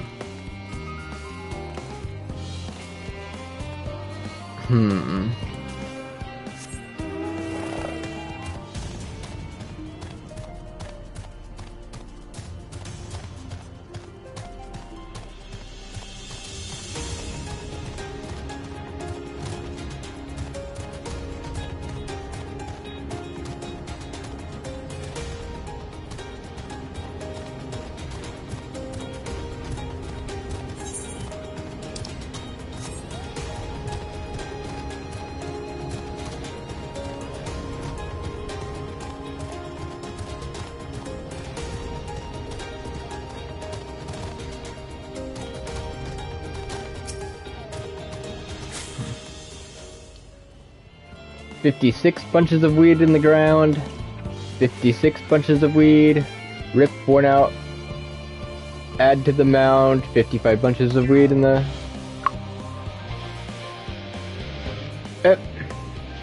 I'm not neglecting my duties, I swear. I was in need of a little break, you see, but I found myself unable to relax at all. So I went on a walk, and then I noticed these weeds, and... pleasant conversation partners. And oh so fuzzy? Goodness me, that does sound like a much better way to relax.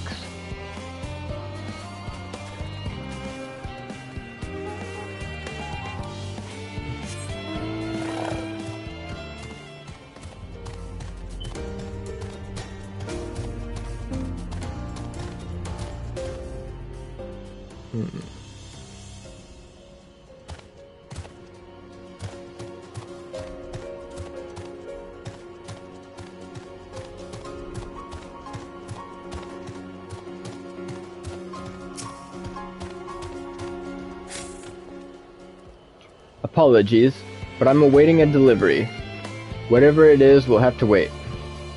It seems this cleaner is too busy to chat, for his benefit or otherwise.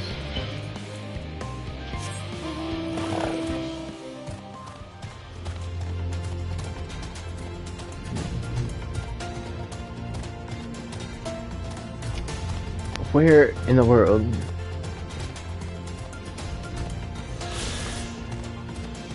Okay, you were not here before. What am I thinking about? The medical facilities on the ship, of course. I designed them with the assistance of our sages and chirurgeons. But to imagine every illness or injury that one might face is that great expanse is beyond any of us. In that great expanse is beyond any of us. To say nothing of its effects that living out here indefinitely might have on the body. The crew from the moon? Why didn't I think of that?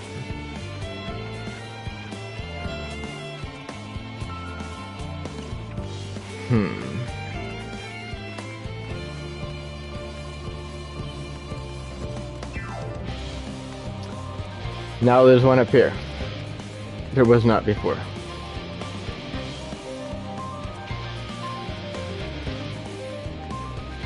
I don't know, maybe there was.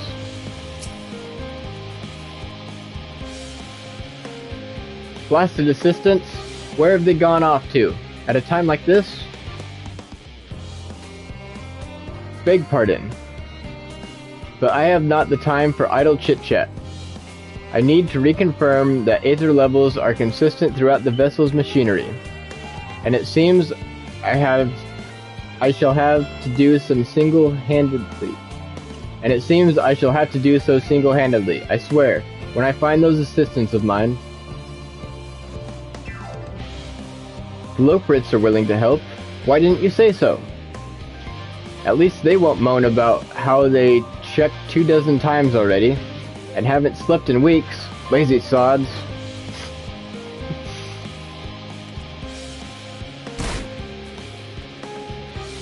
I'm not sure I should have done that. Let's stay up here. We're only looking for one more. Come on.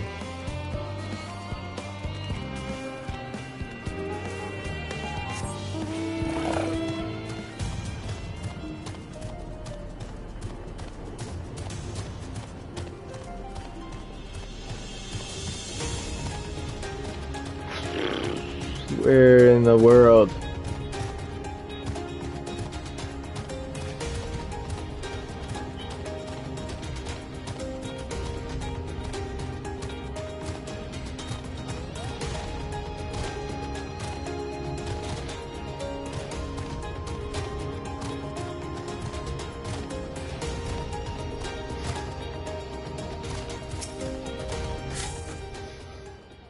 By the gods, my chest is tight. Am I dying? Is this what dying feels like?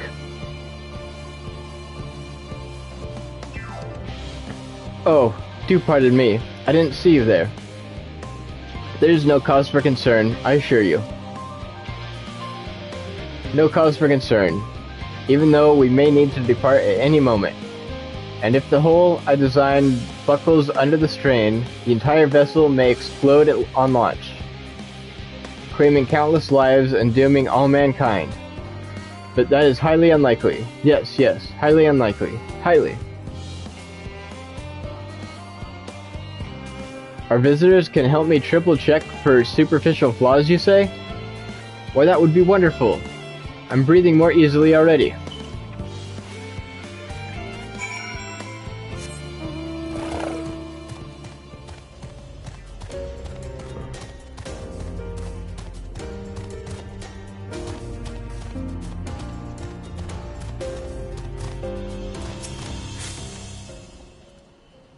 Behold, Shinobu.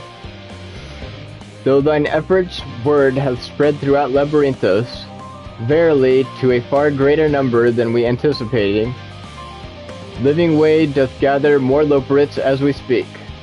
I shall assign each in accordance with their skills, that new bonds of friendship might be forged. Should greater matters require not thine attentions, watch over them, I pray.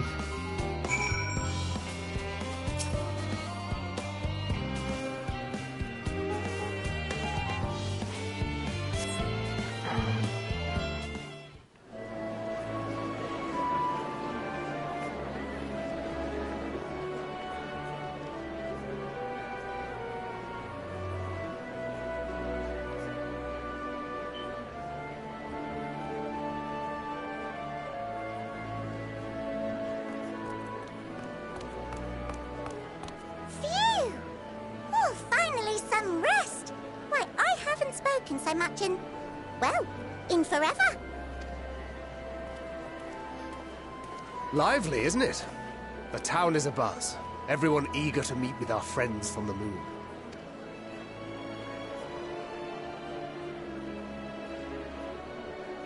'Twould behoove you to consult with Sleeping Way. As our moon's pilot, his advice should be most pertinent. I'm impressed. Truth be told, I struggle to tell one from another. No offense intended, of course.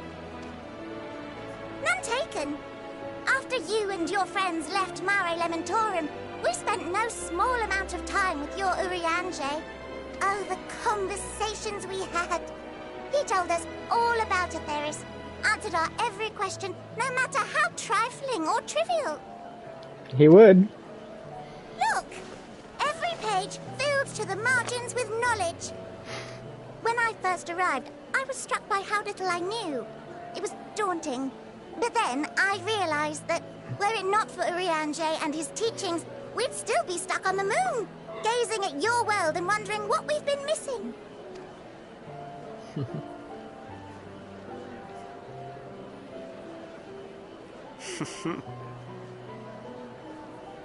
What would they think if they could see Urianger now? I dare say they'd be more than a bit surprised. And impressed, no doubt. Master Louisoix, Minfilia, Papalimo, and not to forget...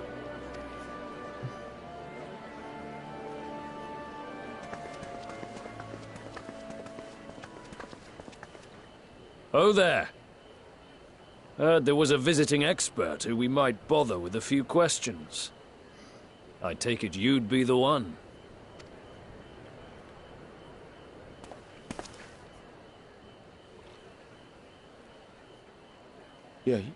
Yes, I am.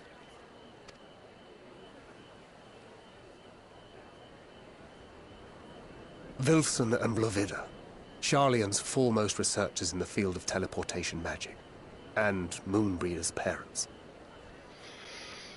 Okay, I get it now.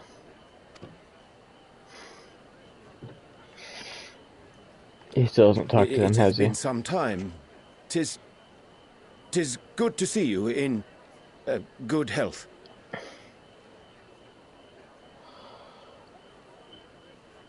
He can't talk about it now. He should have before. Now is not the time.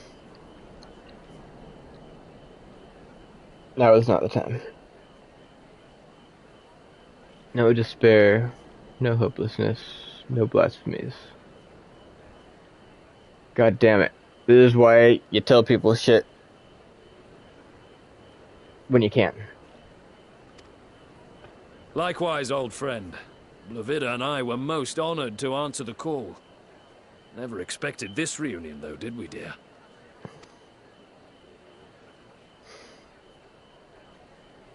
Arthur, the nerve.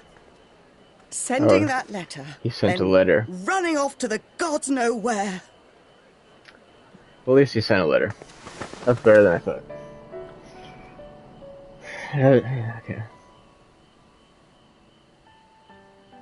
Do you have any idea how worried we were? I'm sorry. 'Twas remiss of me not to deliver the news in person. Yeah.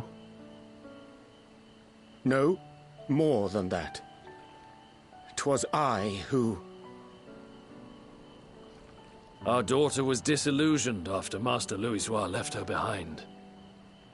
The day the Scions called upon her was the happiest I'd seen her in years. She made her every choice of her own free will. No one could have ever forced her to do otherwise. Don't blame yourself for her death. Celebrate her life. You know that's what she'd want. If there is one thing we resent you for, it was that we could not be there to mourn her with you. Reading the words you penned in that shaky hand, we must have cried as much for you as we did for her.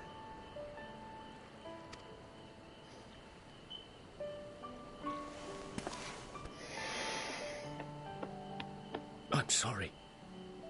I truly, truly am. I knew not what to say. Knew not how to express my feelings.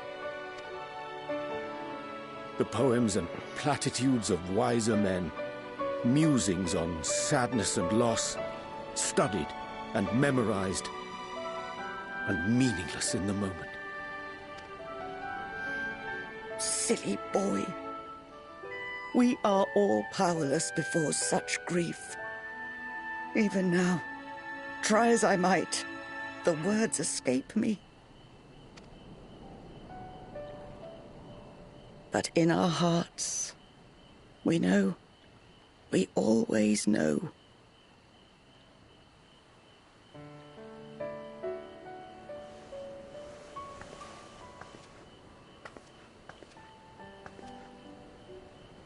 I remember when you were young, how the lads teased you for choosing the company of books over others.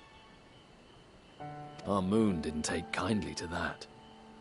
Be nice to Urianger, she'd shout, and give them a walloping. No matter how many times we scolded her. So we offered a suggestion. Rather than starting fights, why don't you be the bridge between Urianger and the others? She had to mull it over for a while, arms crossed, brow furrowed in intense thought. But from that day on, she never let you be alone. She'd drag you outside to play, pepper you with endless questions, read the same books you read, all to try and understand you that much better. I'm sure it was annoying and exhausting at the time, but she only ever had the best of intentions. And look at you now, at the center of the crowd. The reason there even is a crowd, having brought these people together. You've no idea how proud we are. To see the boy, our daughter, trusted and believed in more than anyone, grow into the man she always knew he could be. I can see her in you, too. Feel her. She walks with you wheresoever you go. So thank you, Urianger, for being who you are.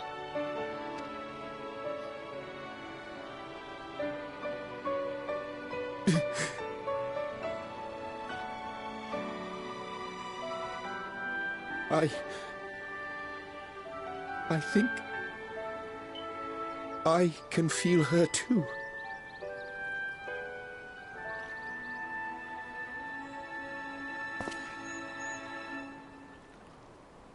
The truth of her life. Not sorrow, but hope and love.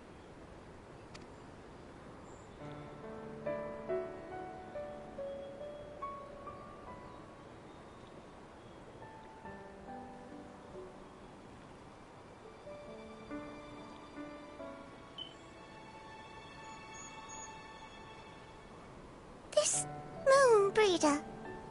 She was important to him, wasn't she? You could ask the man himself. Oh, no. But watching this exchange reminds me how much I've yet to learn about your world. And its people.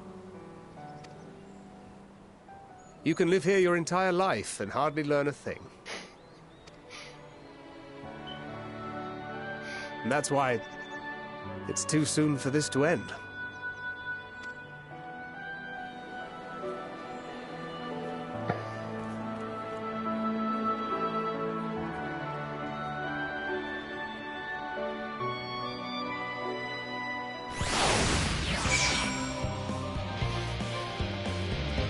Yeah, thank her for lightening the mood there.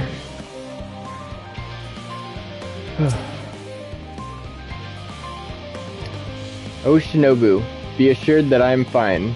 I'm full glad to see them too, after so very long. Gladder still that it was in your company. As difficult as it was to accept their kindness, 'twould have been far harder had I faced them alone.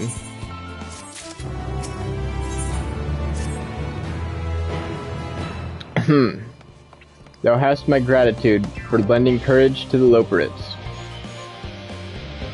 Not disposed to the rest of the laurels, several of our guests have elected to accompany my countrymen to their stations.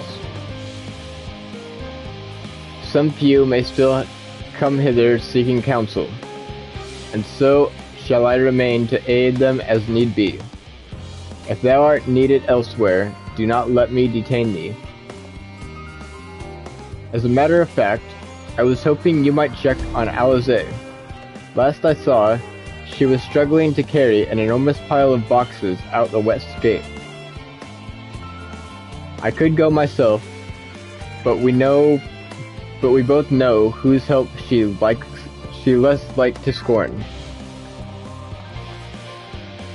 Not to mention that much to my misfortune, I can think of several other things I ought to be doing. Until later.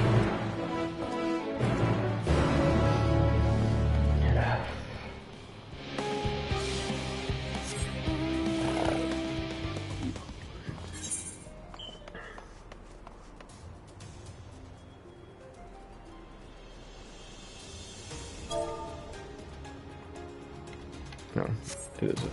There we go.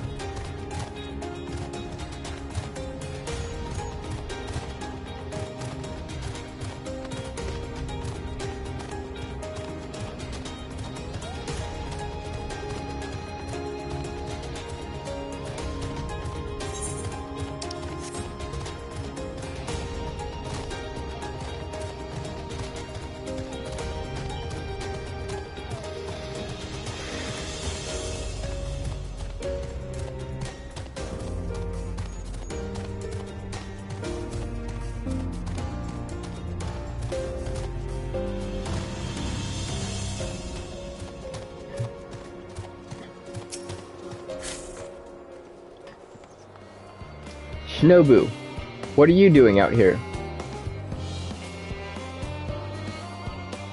No, I don't mind if you help me with the boxes. But it's far from the most exciting of tasks, are you sure? Well, I appreciate the assistance. We need to get these to Ampora. Time is short, of course. but they're full of organic specimens and samples, so try not to be too rough with them. Alphanod should be waiting for us when we arrive. I'll see you there. Deliver the crate of samples to Alphanod. You'll have 3 minutes to complete the task. Should you fail, return to the starting location and begin anew.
Oh, you're helping with the crates? Wonderful. You can put that there with the others.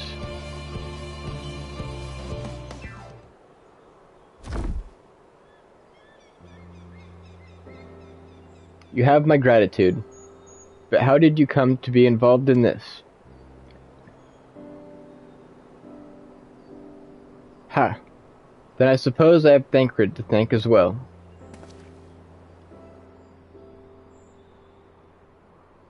If you're wondering why we're all tasked with bringing boxes to Empora to begin with, so was I. It turns out that this is the base of operations of sorts. Those with the final say as to what is included in the ship's manifest can be found here. Father included, I suspect.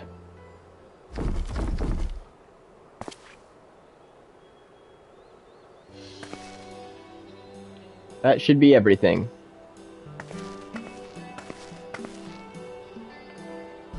You carried all that at once. Are you trying to injure yourself? Oh, hush. They're lighter than they look, and not everyone has your delicate arms. I suppose we should let someone know that we've finished. Theopaldin is in the courtyard. We can report to him. Why don't you come along? You should get credit for your assistance, at least. Considering where we are, we might even learn something interesting.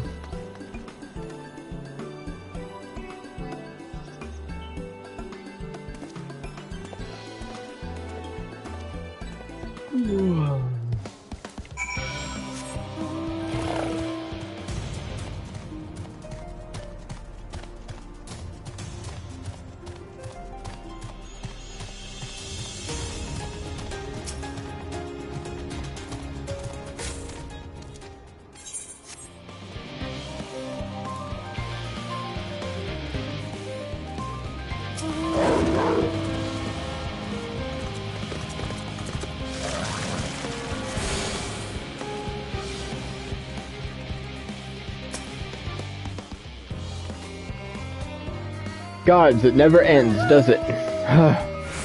What can I do for you? We brought samples from Charlene's Hammett. Series 110? The crates are by the entrance. Ah, thank you. I had expected one of my colleagues, but we are dreadfully short-handed. Just a moment. You are Fortunate's children, are you not? Alphanod and Alize at your service. You're well acquainted with Father.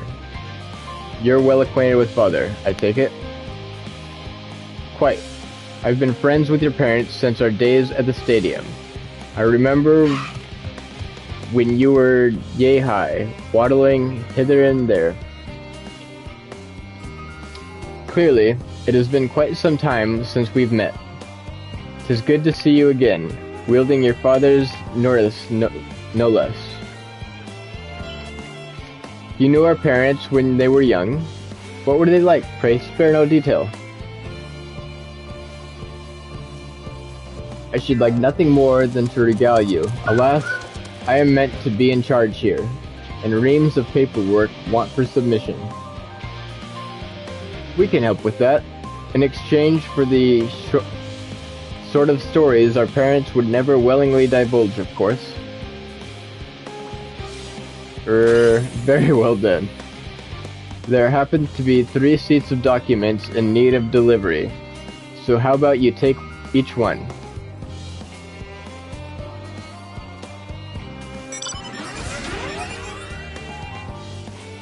Wait right there.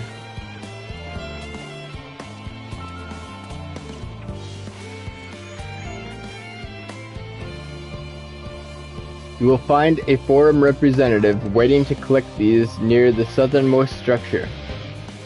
I hope I haven't kept her waiting too long. Never mind Alphanat and Alizé, I'm certain they'll be back soon enough.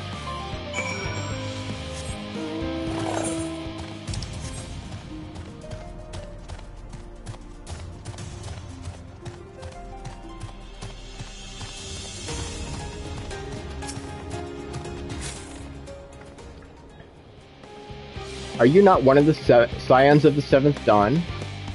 I thought you were meant to be working on the Aetherburner.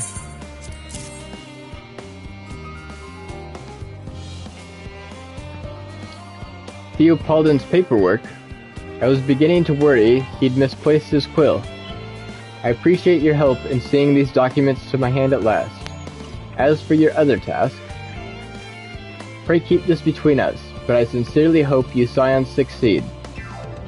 The Exodus is, without a doubt, the most monumental undertaking in the history of the Forum, and so we must be circumspect in all respects.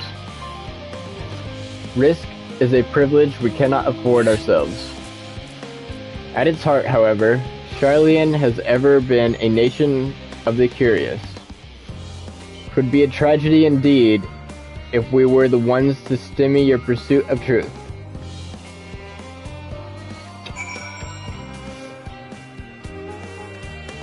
I am glad the Sharlayans aren't only looking out for themselves like I originally believed they were.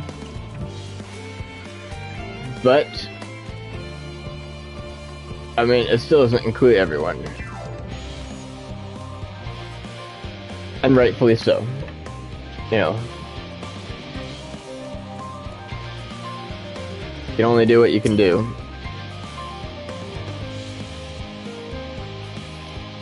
Quick and efficient.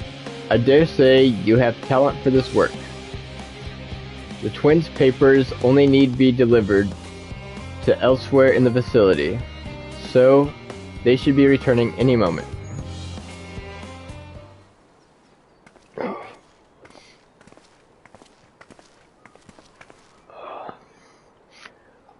Return, but not with the scrap of paperwork remaining on our persons. You will note. You both have my thanks, and my apologies for sending you on an errand far below your ambitions. Why, even as a babe, you struggled out of your swaddle clothes.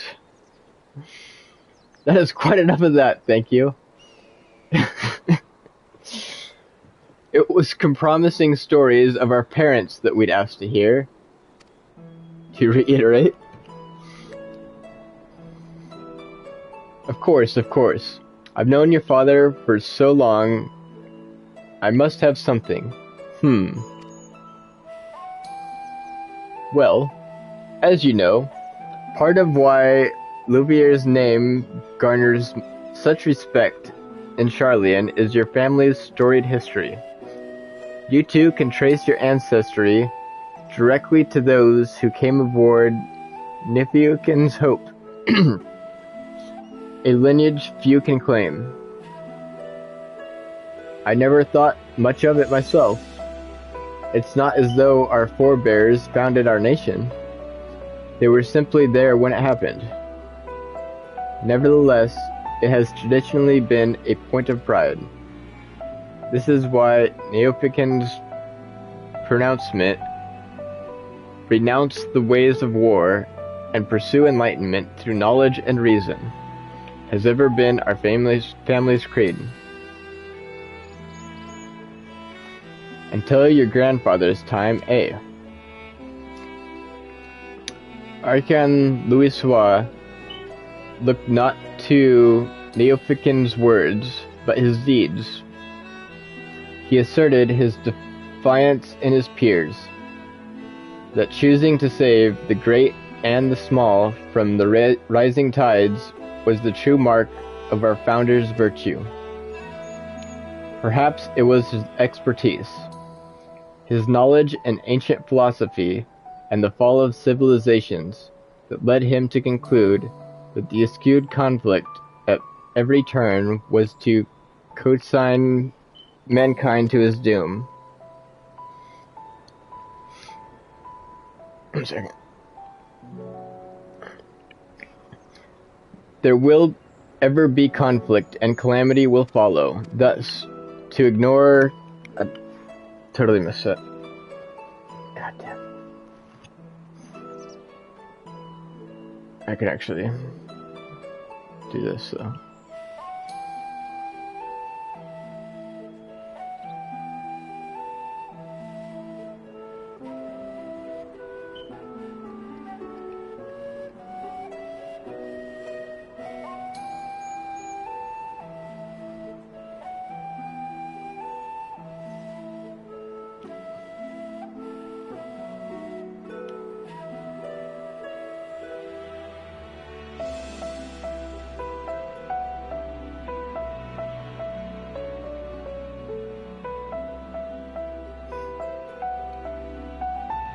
There will ever be conflict. The calamity will follow thus.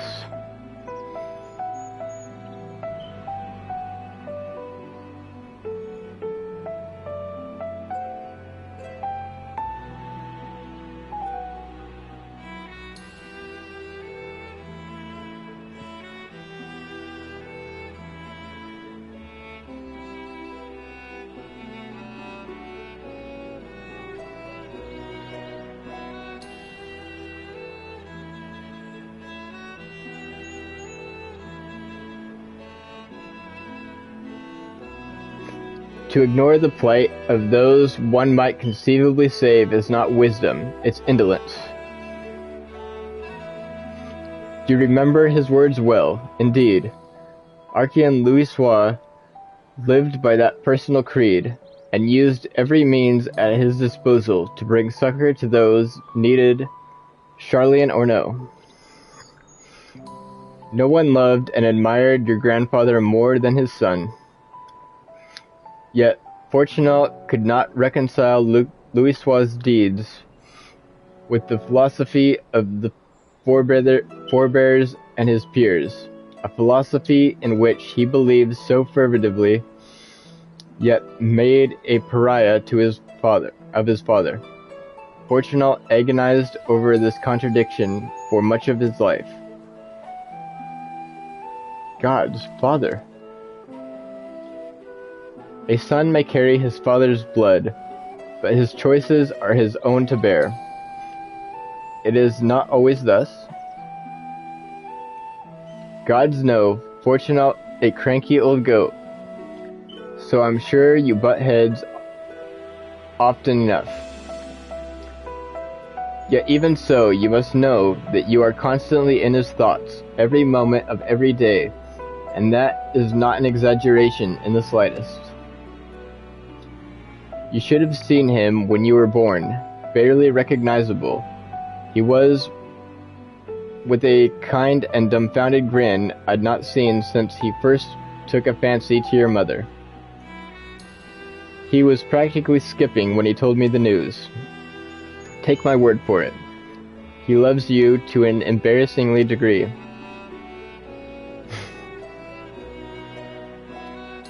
But he is also frustratingly single-minded. Once he's decided that a given action is for the best, He will stay the course no matter who or what opposes him. A profounding, annoying habit when you're on the other end of it, as I'm sure you will agree.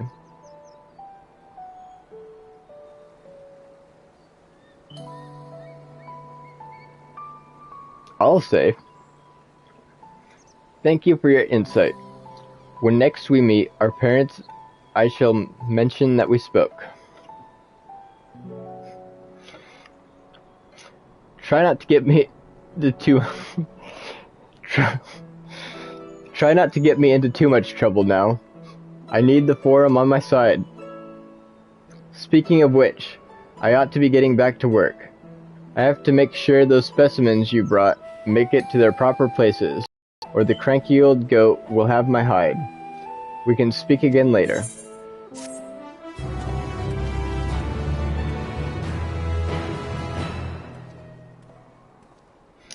Hail, you three. Graha, surely Kokul hasn't driven you out of the forgery already. For better or worse, no. However, he has set me to a task that requires more than a single pair of hands. And here you are. I could use at least one of you, but I won't object to more. Unfortunately, Alize and I have prior commitments, and we have delayed too long as it is. What about you, Shinobu? Can you spare the time? Perfect. This shouldn't take long.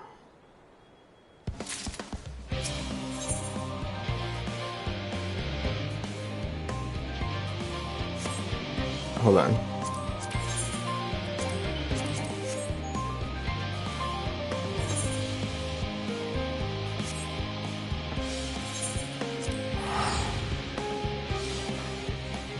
I just want to change my clothes. But I need to use my glamour plates.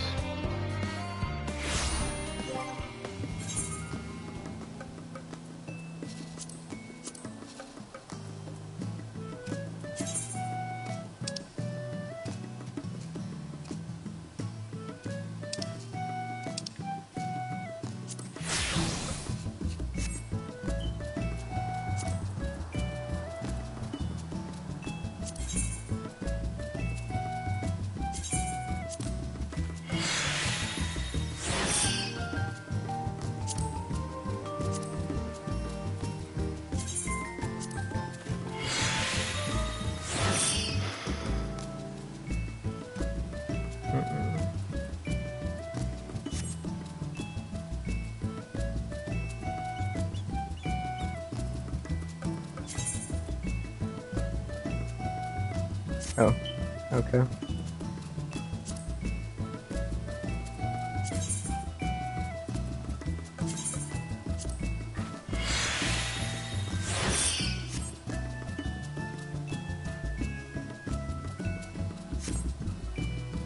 I don't know.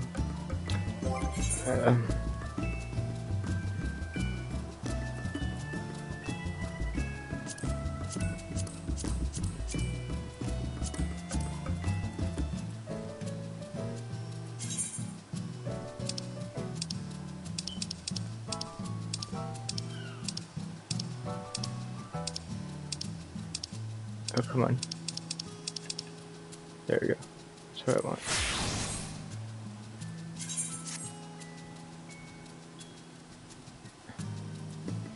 Oh, for the love of God.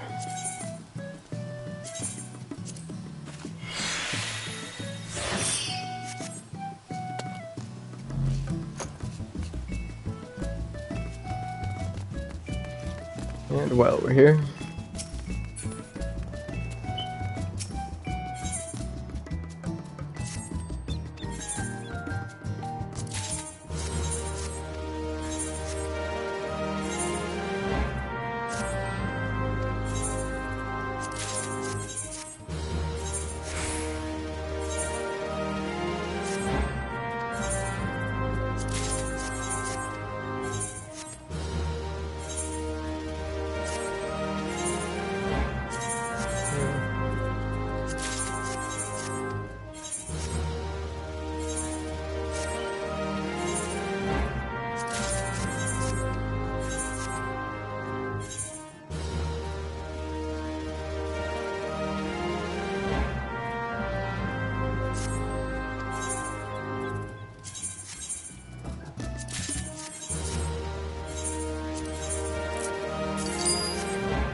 Okay.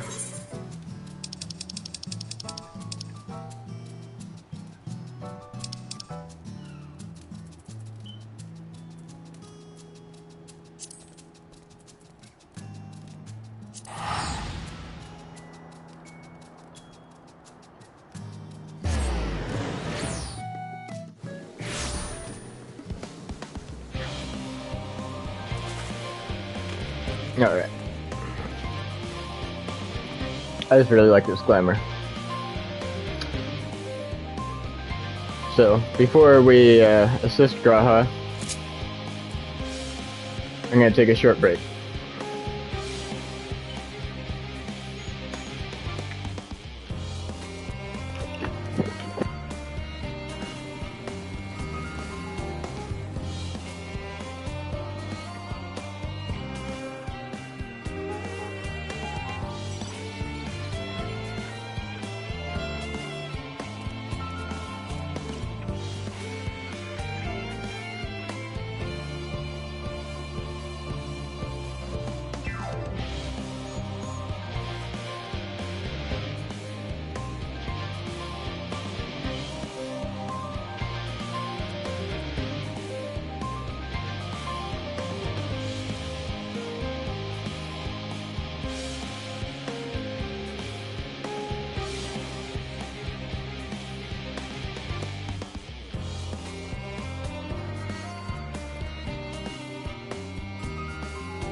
Alright. Back at it.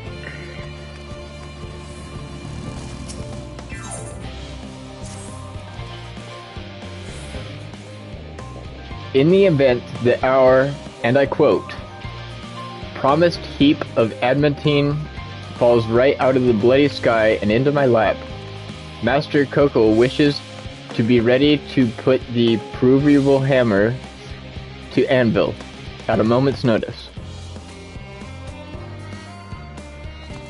To fabricate these parts, however, he needs the flames of Coco's forge to burn hotter. He sent me to increase the amount of ether being funneled to his furnaces. The flow of fire-aspected ether in Labyrinthos is regulated by an elemental reactor south of here, to which I have borrowed the key. The adjustments will require 2 people to carry out safely, but I can explain the process when we arrive. This is where we part, then. We'll see you in Charlian's hamlet once the adamantine arrives, if not before.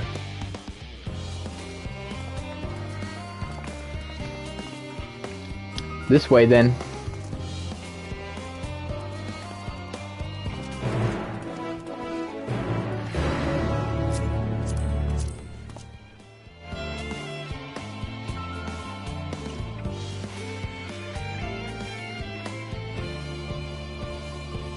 Huh.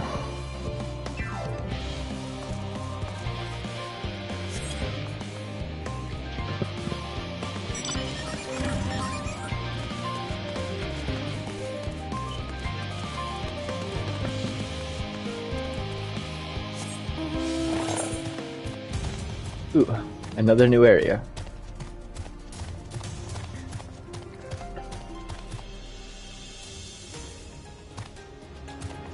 Somehow I haven't picked up like any aether currents at all. I haven't been really searching for them, but I've gone all over the place. How have I not seen one?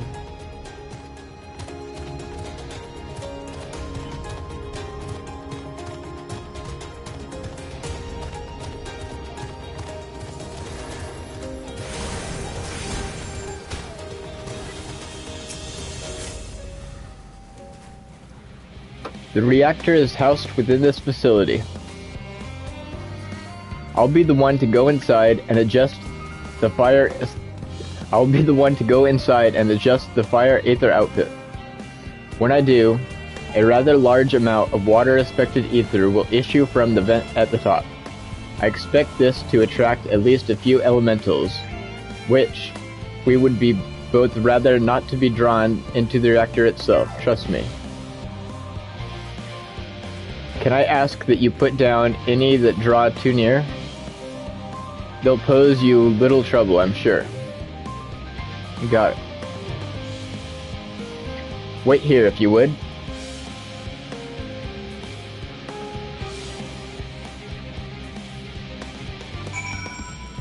Okay.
Did everything go smoothly out here?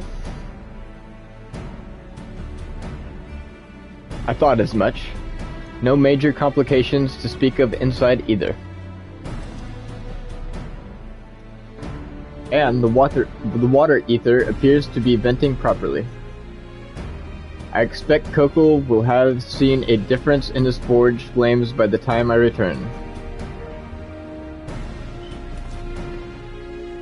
Since I have you, there was another matter I thought to discuss with you. Nothing terribly important, merely something I've been considering. Part of this, I shared with everyone, yet you, and only you, have been to Olympus. As we have established, refined adamantine is the product of Alleg, of the Empire's twilight years in fact. It was a material which saw much use as a part of Allegan's efforts to extend beyond the bounds of this world. Talmud, of course, being the most prominent. Of those who would push further, expand Allegan's empire to encompass the heavens and the stars above, perhaps the greatest was the infamous technologian Ammon.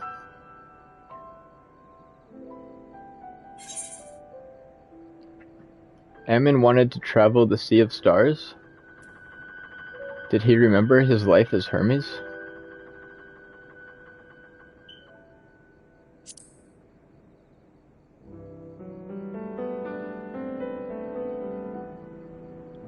I believe he had his own reasons. There is no evidence to suggest that he retained memories of his former life. He only rejoined the Ascians once the Empire was all but dust, as you know. If not his memory, though, what drove him to pursue the idea which stuck forever? This may seem far-fetched, but what if souls, like minds, have a personality, so to speak, a natural disposition towards which they are inclined? We know with relative certainty that it was the gross decadence and exonerable decline of Alleg that moved Ammon to resurrect Emperor Zaid. The Empire's people spoke lightly of death and destruction, experimenting only on those they deemed beneath them to fill the emptiness in their hearts. In facilitating Exeid's return, Ammon provided these languid souls with the means to free themselves from the mire of their own indolence. Or would have, had not Zende been convinced by his own death that life itself was meaningless. Ammon's desire for his countrymen to conquer the heavens could only be a means to the same end, to instill the people with new purpose. Like Hermes before him, Ammon was appalled by how those around him lived, but could never bring himself to believe that those lives were devoid of meaning. And both of them sought that meaning, that hope, in the distant stars. Such is my theory, anyway. And it fits.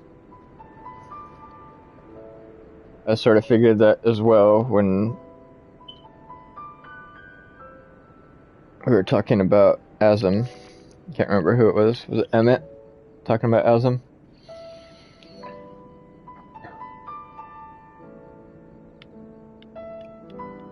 And yeah, she seemed exactly like me, right?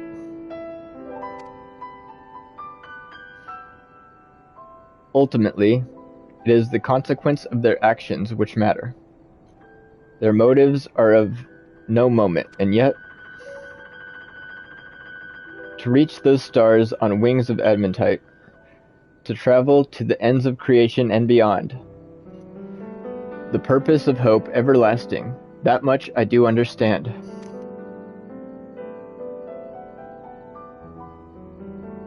But enough musing for now. Why don't we see how Coco is getting on?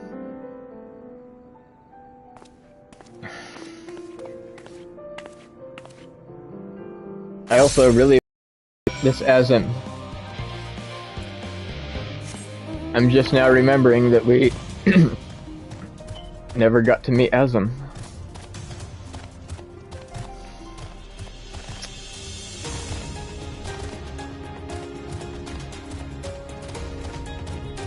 Maybe yet still.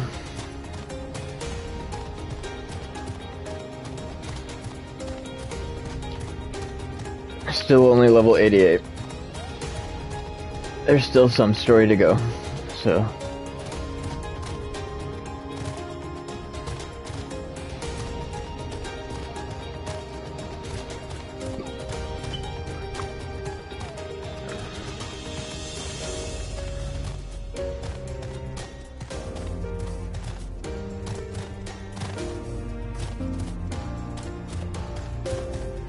There's the current.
Phew!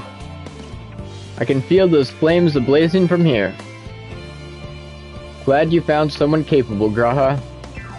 But there's not much left for you to do. Unless you can conjure up that refined adamantite any faster. I do trust you to deliver your promise, I do. Only... I hate waiting. I want the adamantite, and I want it now. Share your impatience, I assure you. Is there truly nothing else we can assist with in the meantime?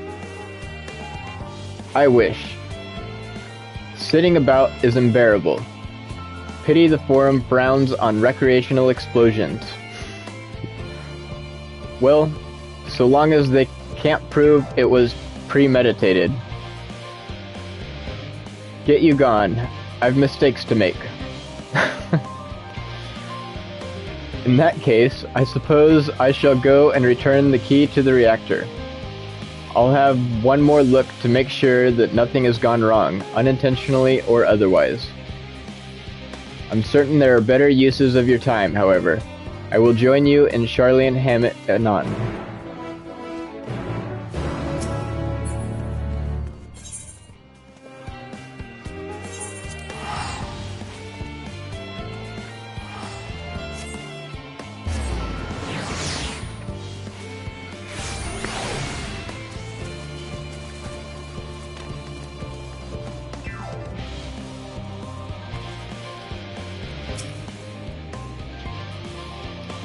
If you wait here, your companions are bound to turn up sooner or later.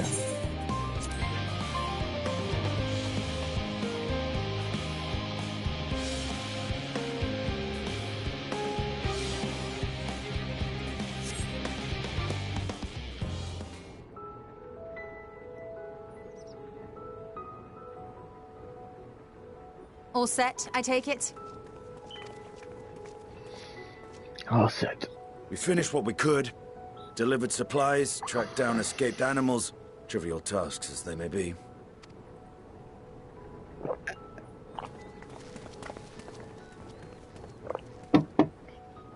That's enough, don't you think? If there was anything more important still undone, that would be a problem in itself. The vessel is essentially ready for departure. All that remains is to load the final batch of supplies and see everyone on board. Once we've readied the ether burner, that is. Ah, Had a feeling we might find you all here. Our consultations with the Loporrits, too, have run their course.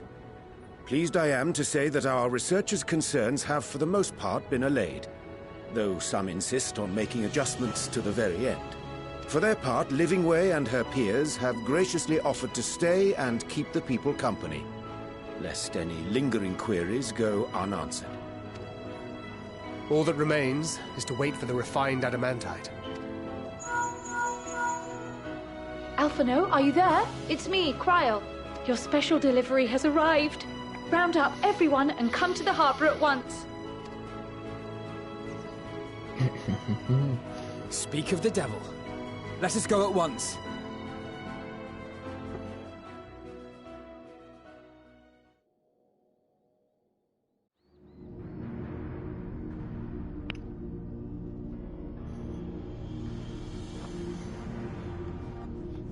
Forgive the intrusion, Master Fortuner.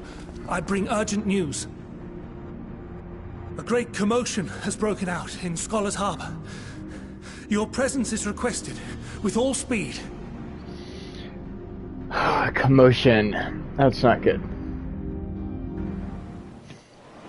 Not now. Now, where might this delivery be?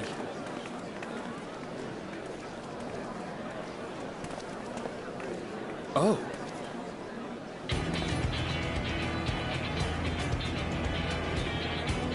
Or is this the commotion? A good commotion. Okay.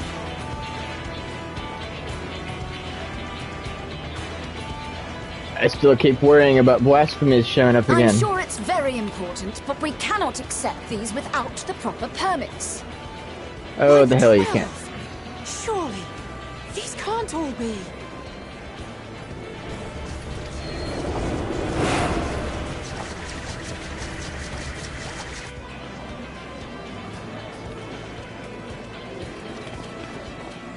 Bleeding hellfire! They're bringing them by sea and by air. All these folks in these crates.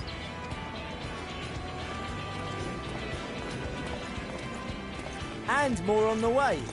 Got your adamantite right here. A bigger haul than any of these sorry bastards brought, and that's no lie. Yes, because you were charged with seeing the shipments from Gridania and Uldar here, along with your own. Give credit where credit is due. Sounds like the sorry whinging of a sore loser. And a hypocrite to boot. Ain't no way a scrawny whelp like you took a dozen steps inside a Dalamud shard. I'll have you know I went all the way to the entrance. Oh my I played God. a vital role in keeping a lookout whilst our expeditionary forces secured the adamantite. Oh, I can't. Oh, this guy. Left you outside so you wouldn't get anyone killed, did they? Well then, credit where credit's due, you did a right fine job sitting on your ass. Take that back. Make me.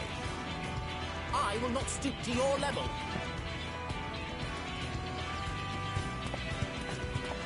My, what a grand welcome party. Hancock and Saraban.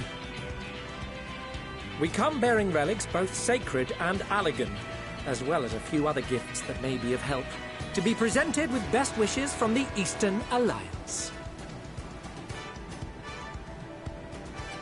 Our friends in Bosnia, for instance, have sent along a few artifacts for the brave allies of the Resistance. That's you. I myself have come with a sacred relic of the Kojin. Upon learning of your need, Bunchin bade me deliver it on behalf of the Blue with all haste. Yes? Fearing I could not swim here with the necessary speed, however, I thought to beg our Confederate allies for aid. To my delight, Hancock was already preparing for departure at the selfsame port, and had space for additional cargo. We did, of course, need quite the impressive vessel to get it all here in time. That is quite impressive. Fortunately, our majestic associates have been more than helpful. 'Tis an honor to join the Warrior of Light on another adventure, they tell me.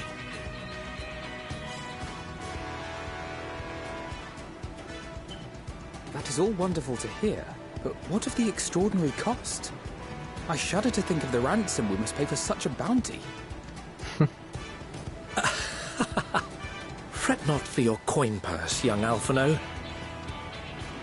Lord Lolorito looks ever towards the profits of the future, and thus the East Aldenar Trading Company went to some lengths to reduce the financial liability.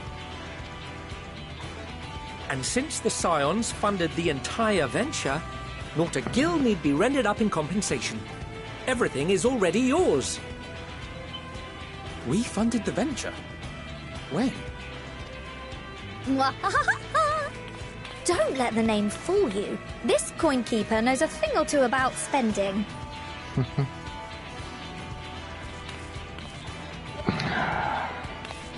When it comes to capital investiture, a sprinkling of gil here and there will not do. You need enough savings to make waves when it really counts, which is why frugality is paramount. We also have the benefit of a generous patron. Generous being rather an understatement. She has supported us from the shadows since the very founding of the Scions. We even had coffers to fill. Mother! Millions. I remain, of course, an entirely neutral party. I simply thought our family's coffers were needlessly full. We can hardly take them with us on your teeny-tiny toy boat, now can we? And 'twould be a shame to leave all that hard-earned wealth unspent.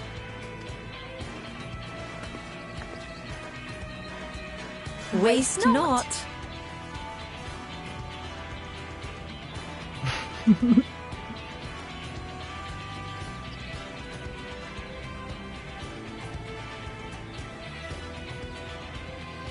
However did you manage so much in so short a time, though? We expected word to reach only a fraction of our allies. Did I not tell you I have my ways?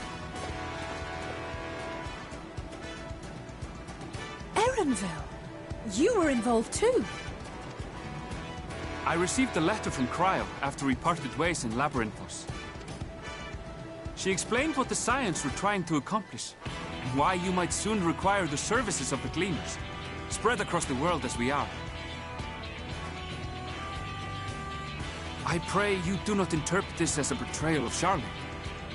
I accept that the Forum's aim in pushing us to our limits was to preserve what knowledge we have, and I bear you no ill will for it.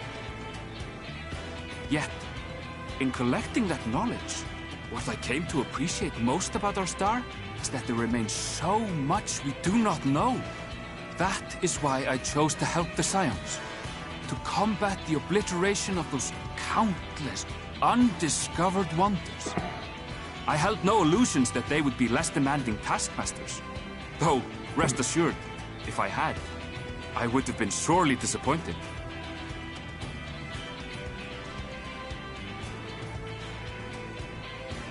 To make a long story short, the whole of the guildship cooperated to ensure your call was heard far and wide.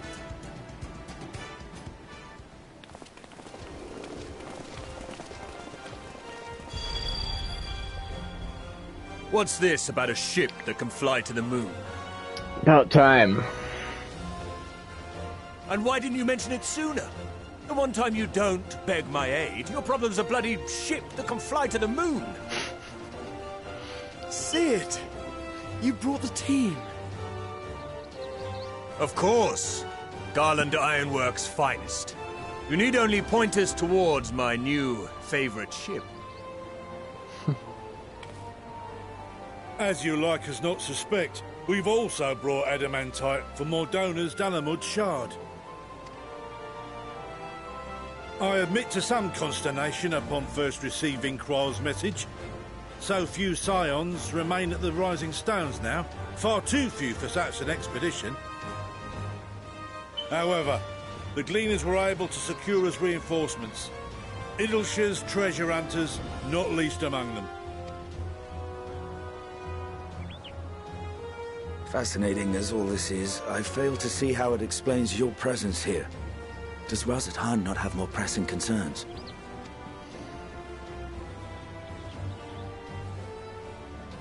We do. Yet averting the final days would be the most expedient solution. That, and I am indebted to you.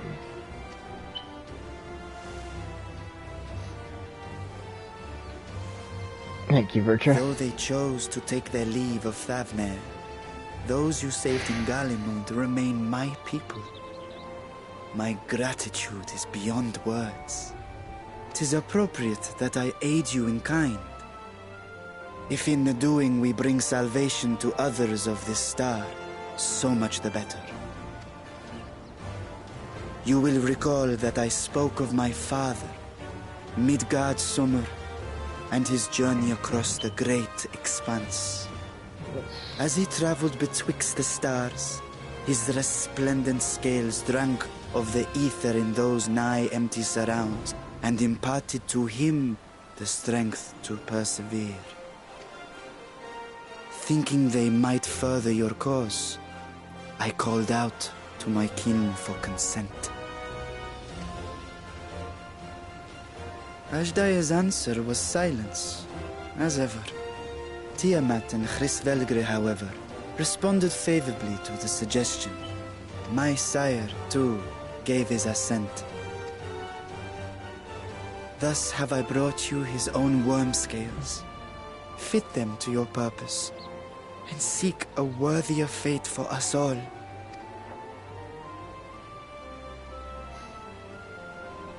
You'd be hard-pressed to find someone else so familiar with the unique properties of dragon scales. So I invited myself along.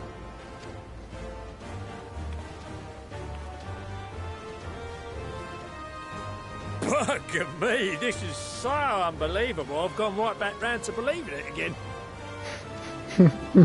Forget a 6% gain in efficiency. With all these goodies, we could get 7, no, 10, no, 14 bleeding percent. Think of how far go! What we could do with that much power! What we could blow up! If Kokol is duly convinced, then it must be true. In which case, the Scion's end of the bargain has been fulfilled. Would you not agree?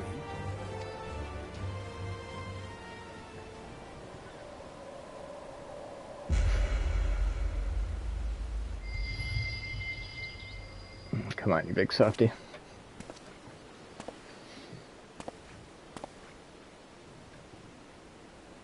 Yes, Father?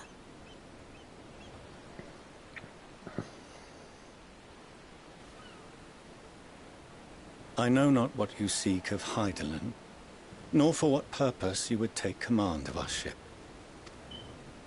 Yet this much is certain. To do so will be to dictate the fate of this star and the lives upon it. The lives of each and every creature, in their magnitude and their fragility. Do you understand? And are you prepared? We have seen and we have felt how much each life shapes this world. And so we are determined to abandon none. We understand what is at stake, and we are prepared to bear this burden.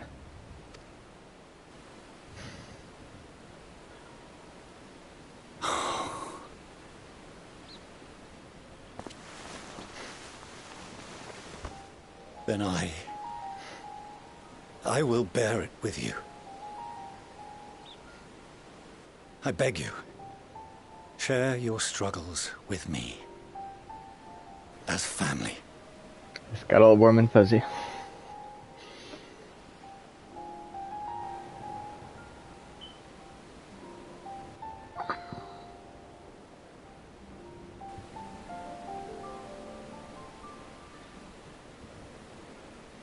You grasped my fingers with such tiny hands the day you were born. I thought my heart might burst. 'Twas love and happiness beyond expression. Overwhelming. And a conviction so powerful that I trembled with something close to rage. I had heard the final days foretold. I swore to myself then and there that I would not let them steal your futures.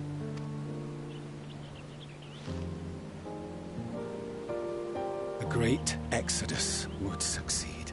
Must succeed. No sacrifice or sin was worse than the alternative. If anything gave me pause, 'twas mine own father. The Archon Louisoix openly decried Charlian's policies, a perspective which I regarded with increasing disdain as I grew older.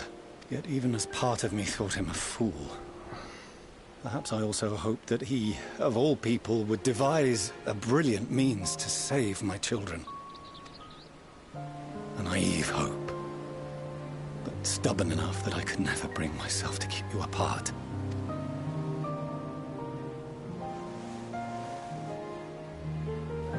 No, that was his doing, when he perished at Carteneau. As we pulled that twisted slab of Dalamud from the sea, I remembered the warmth of your newborn touch. Chastened, I vowed never again to suffer any interference in my mission to protect you. No matter that you yourselves wished otherwise. Detest me, fight me tooth and nail, I would suffer it, and more, and be satisfied so long as I could force you onto the ship.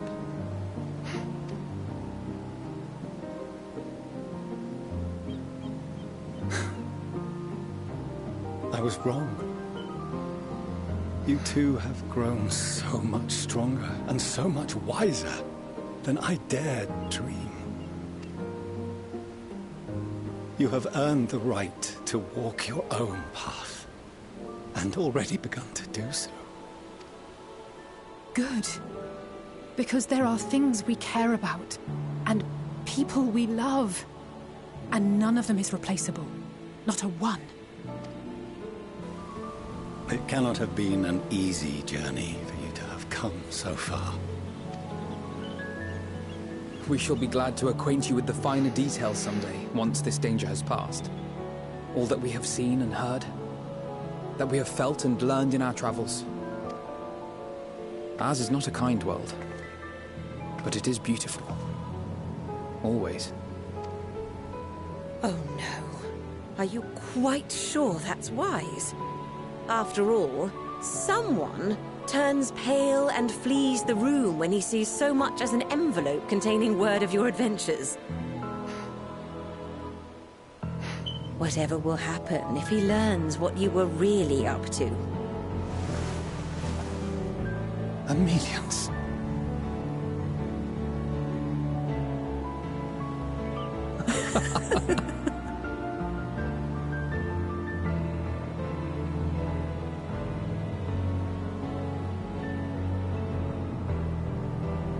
Though I have wronged my children most gravely, I owe you an apology as well. I assumed that it was the Scion's influence that made them so keen to charge headlong into danger. Yours, in particular. I see now that said influence instead brought them together with the many fine people gathered here today. In which case, I hope you continue to guide them. Indeed. If we've finished loitering about the harbor, might I suggest we put our plans into motion? People are beginning to look confused. Perhaps you can resume the tedious lugging of cargo. You have no small number of friends and admirers here after all.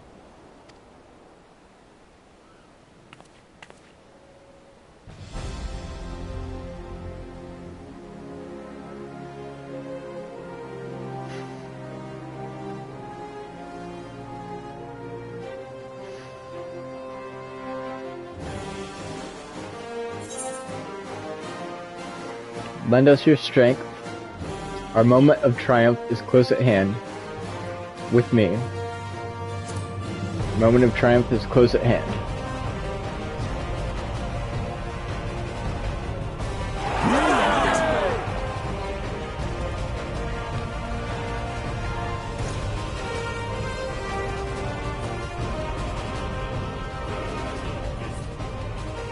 Your assistance is appreciated. Now, in an orderly fashion, if you please.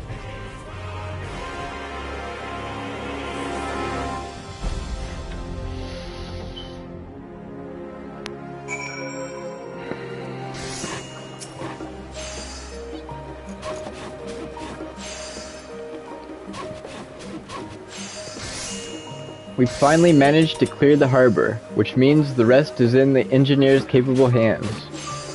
Meanwhile, Father has issued us an invitation.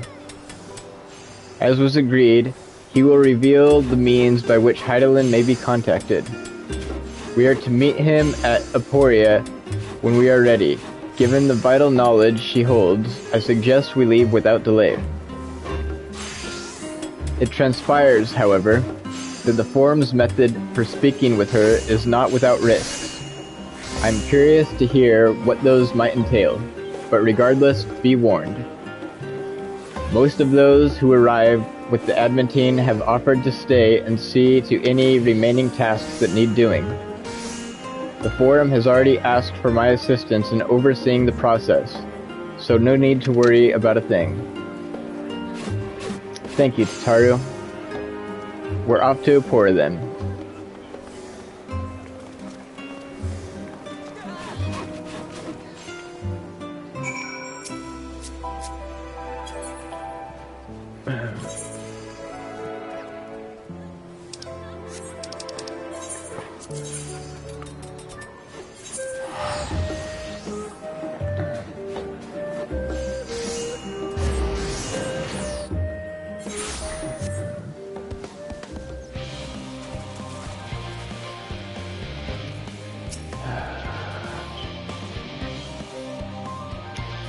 Shinobu, I have already shown the others inside.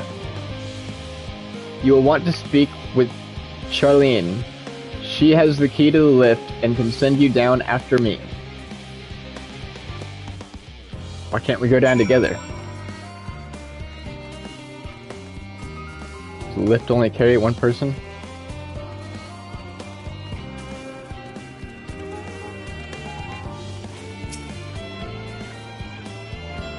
You're with Master Fortunel, yes?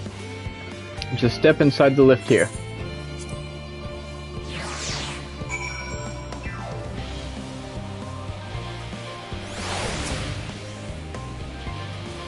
From here, we proceed to the heart of Labyrinthos, and it is most closely guarded secret.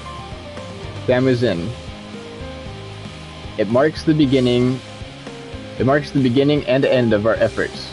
Hence, we delve to seek audience with the star, and whence we will embark on our journey to the heavens.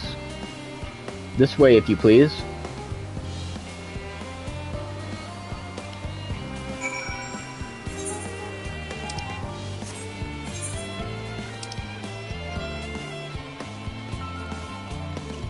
I'm still missing a couple map spots.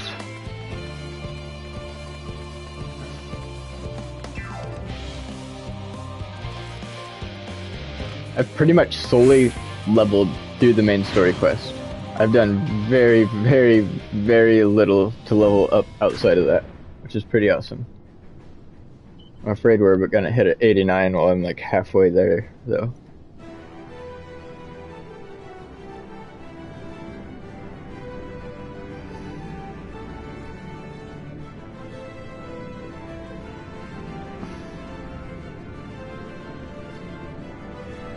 Impressive looking.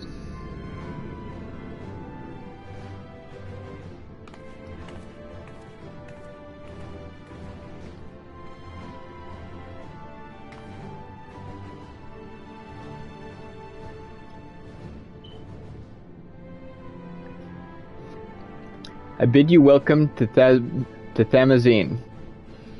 Direct your attention towards its center to behold the Ark. over which we have long adored.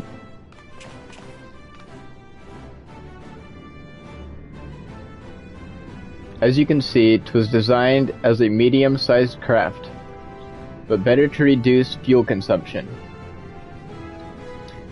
Miniaturizing magics have been applied to its interior to ensure that the thrust-to-weight ratio does not place too great a limitation on its freight capacity.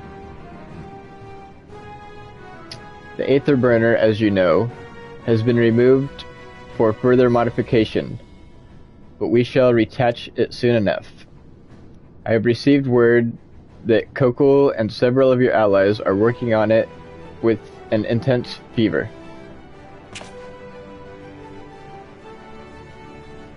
They are sure to see it done. 'Twas by their expertise that many a prior disaster was averted. If anything, I fear they will not afford us much time for speaking with Hydaelyn ere they finish. Point taken. Let us move on.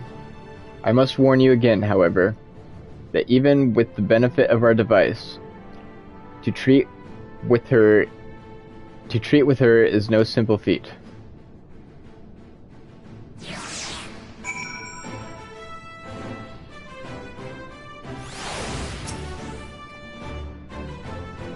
I have done what I can to impress upon you the gravity of what lies ahead. Are you prepared? Yep, I knew it. I literally just said it. It is the most I will have had to level up. By far.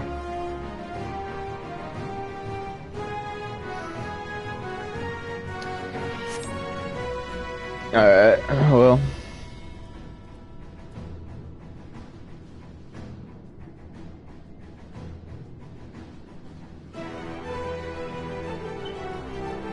We are at 3 hours on the stream, so I will end it here while I go level up. Probably just be doing fates. So, if you made it to the end, thank you very much. If you enjoyed, please leave a like. And until next time, take care.